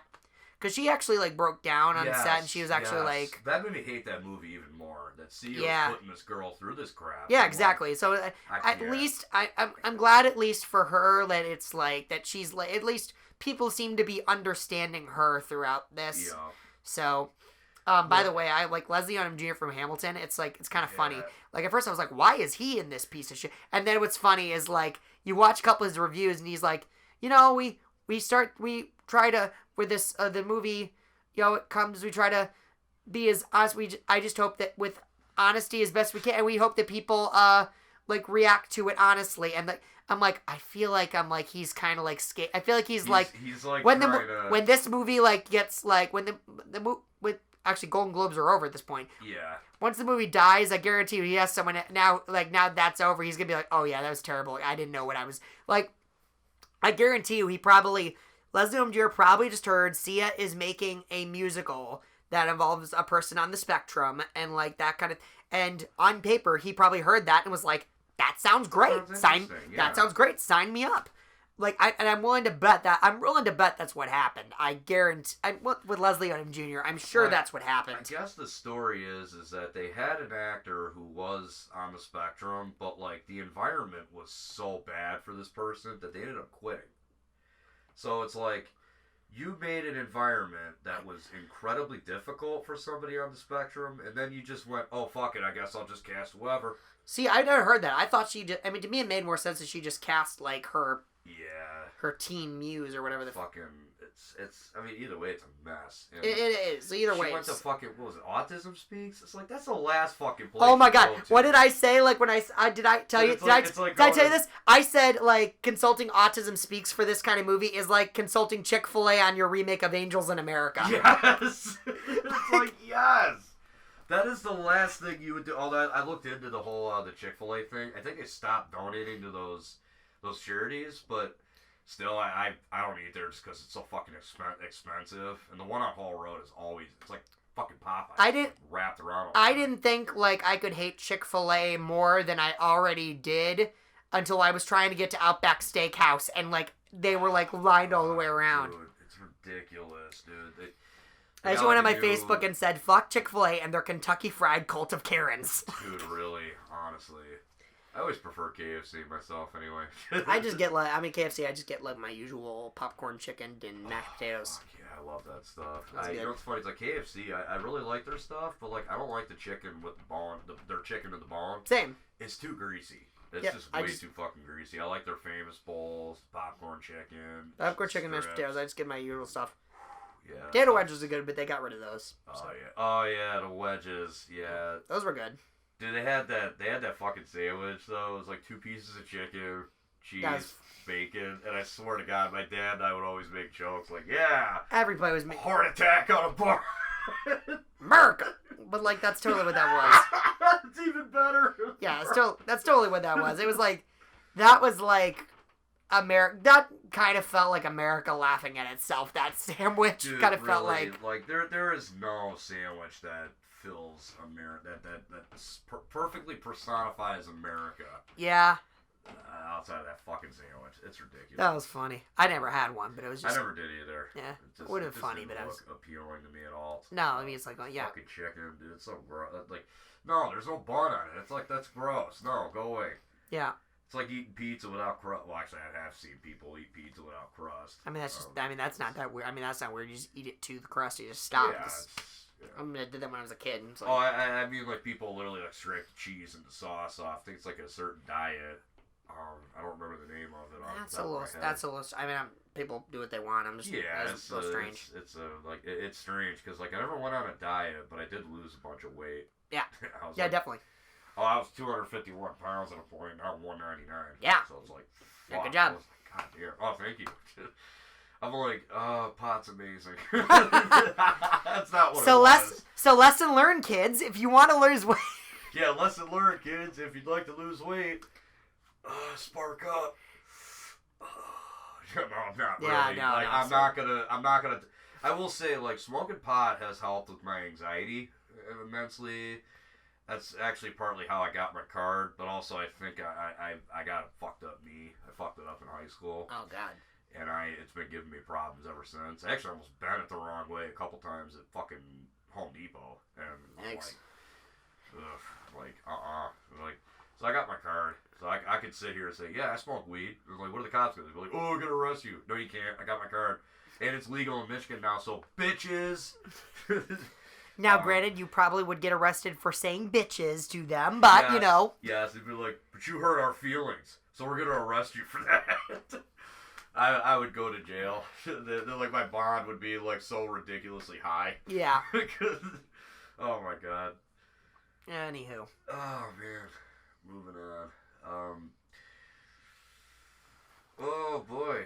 God, we got anything else to talk about? Like, I don't know. You want to any more questions you want to ask about Don't Feed the Sandworms before we call it quits? No, I think I got everything out of that I thought was necessary. If you'd like to repeat once again, do the plugs. Yeah, definitely. If you're interested in Don't Feed the Sandworms, the Dune spoof that is upcoming, what you can do is like Mystic Heroes Theater on Facebook, or follow the Mystic Heroes Theater YouTube channel, or you can email us for inquiries at mysticheroestheater@gmail.com. That's heroes, hero, ES, and theater, RE. And also, the show will premiere through our Ticket Leap link that you can find on our Facebook on March 31st. We'll be up until April 18th.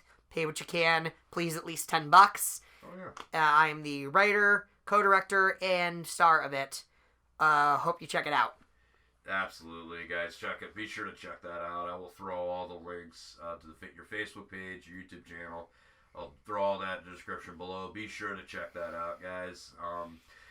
Anyway, man, Daniel, thanks for being on. Would love to have you on again sometime in the future. Want me to say, for sure. Before I go, want me to say anything in one of my impressions before I go? Oh, go for it, man. Let's do it. What do you want to hear? Do you have like a tagline or a catchphrase or anything like that or anything?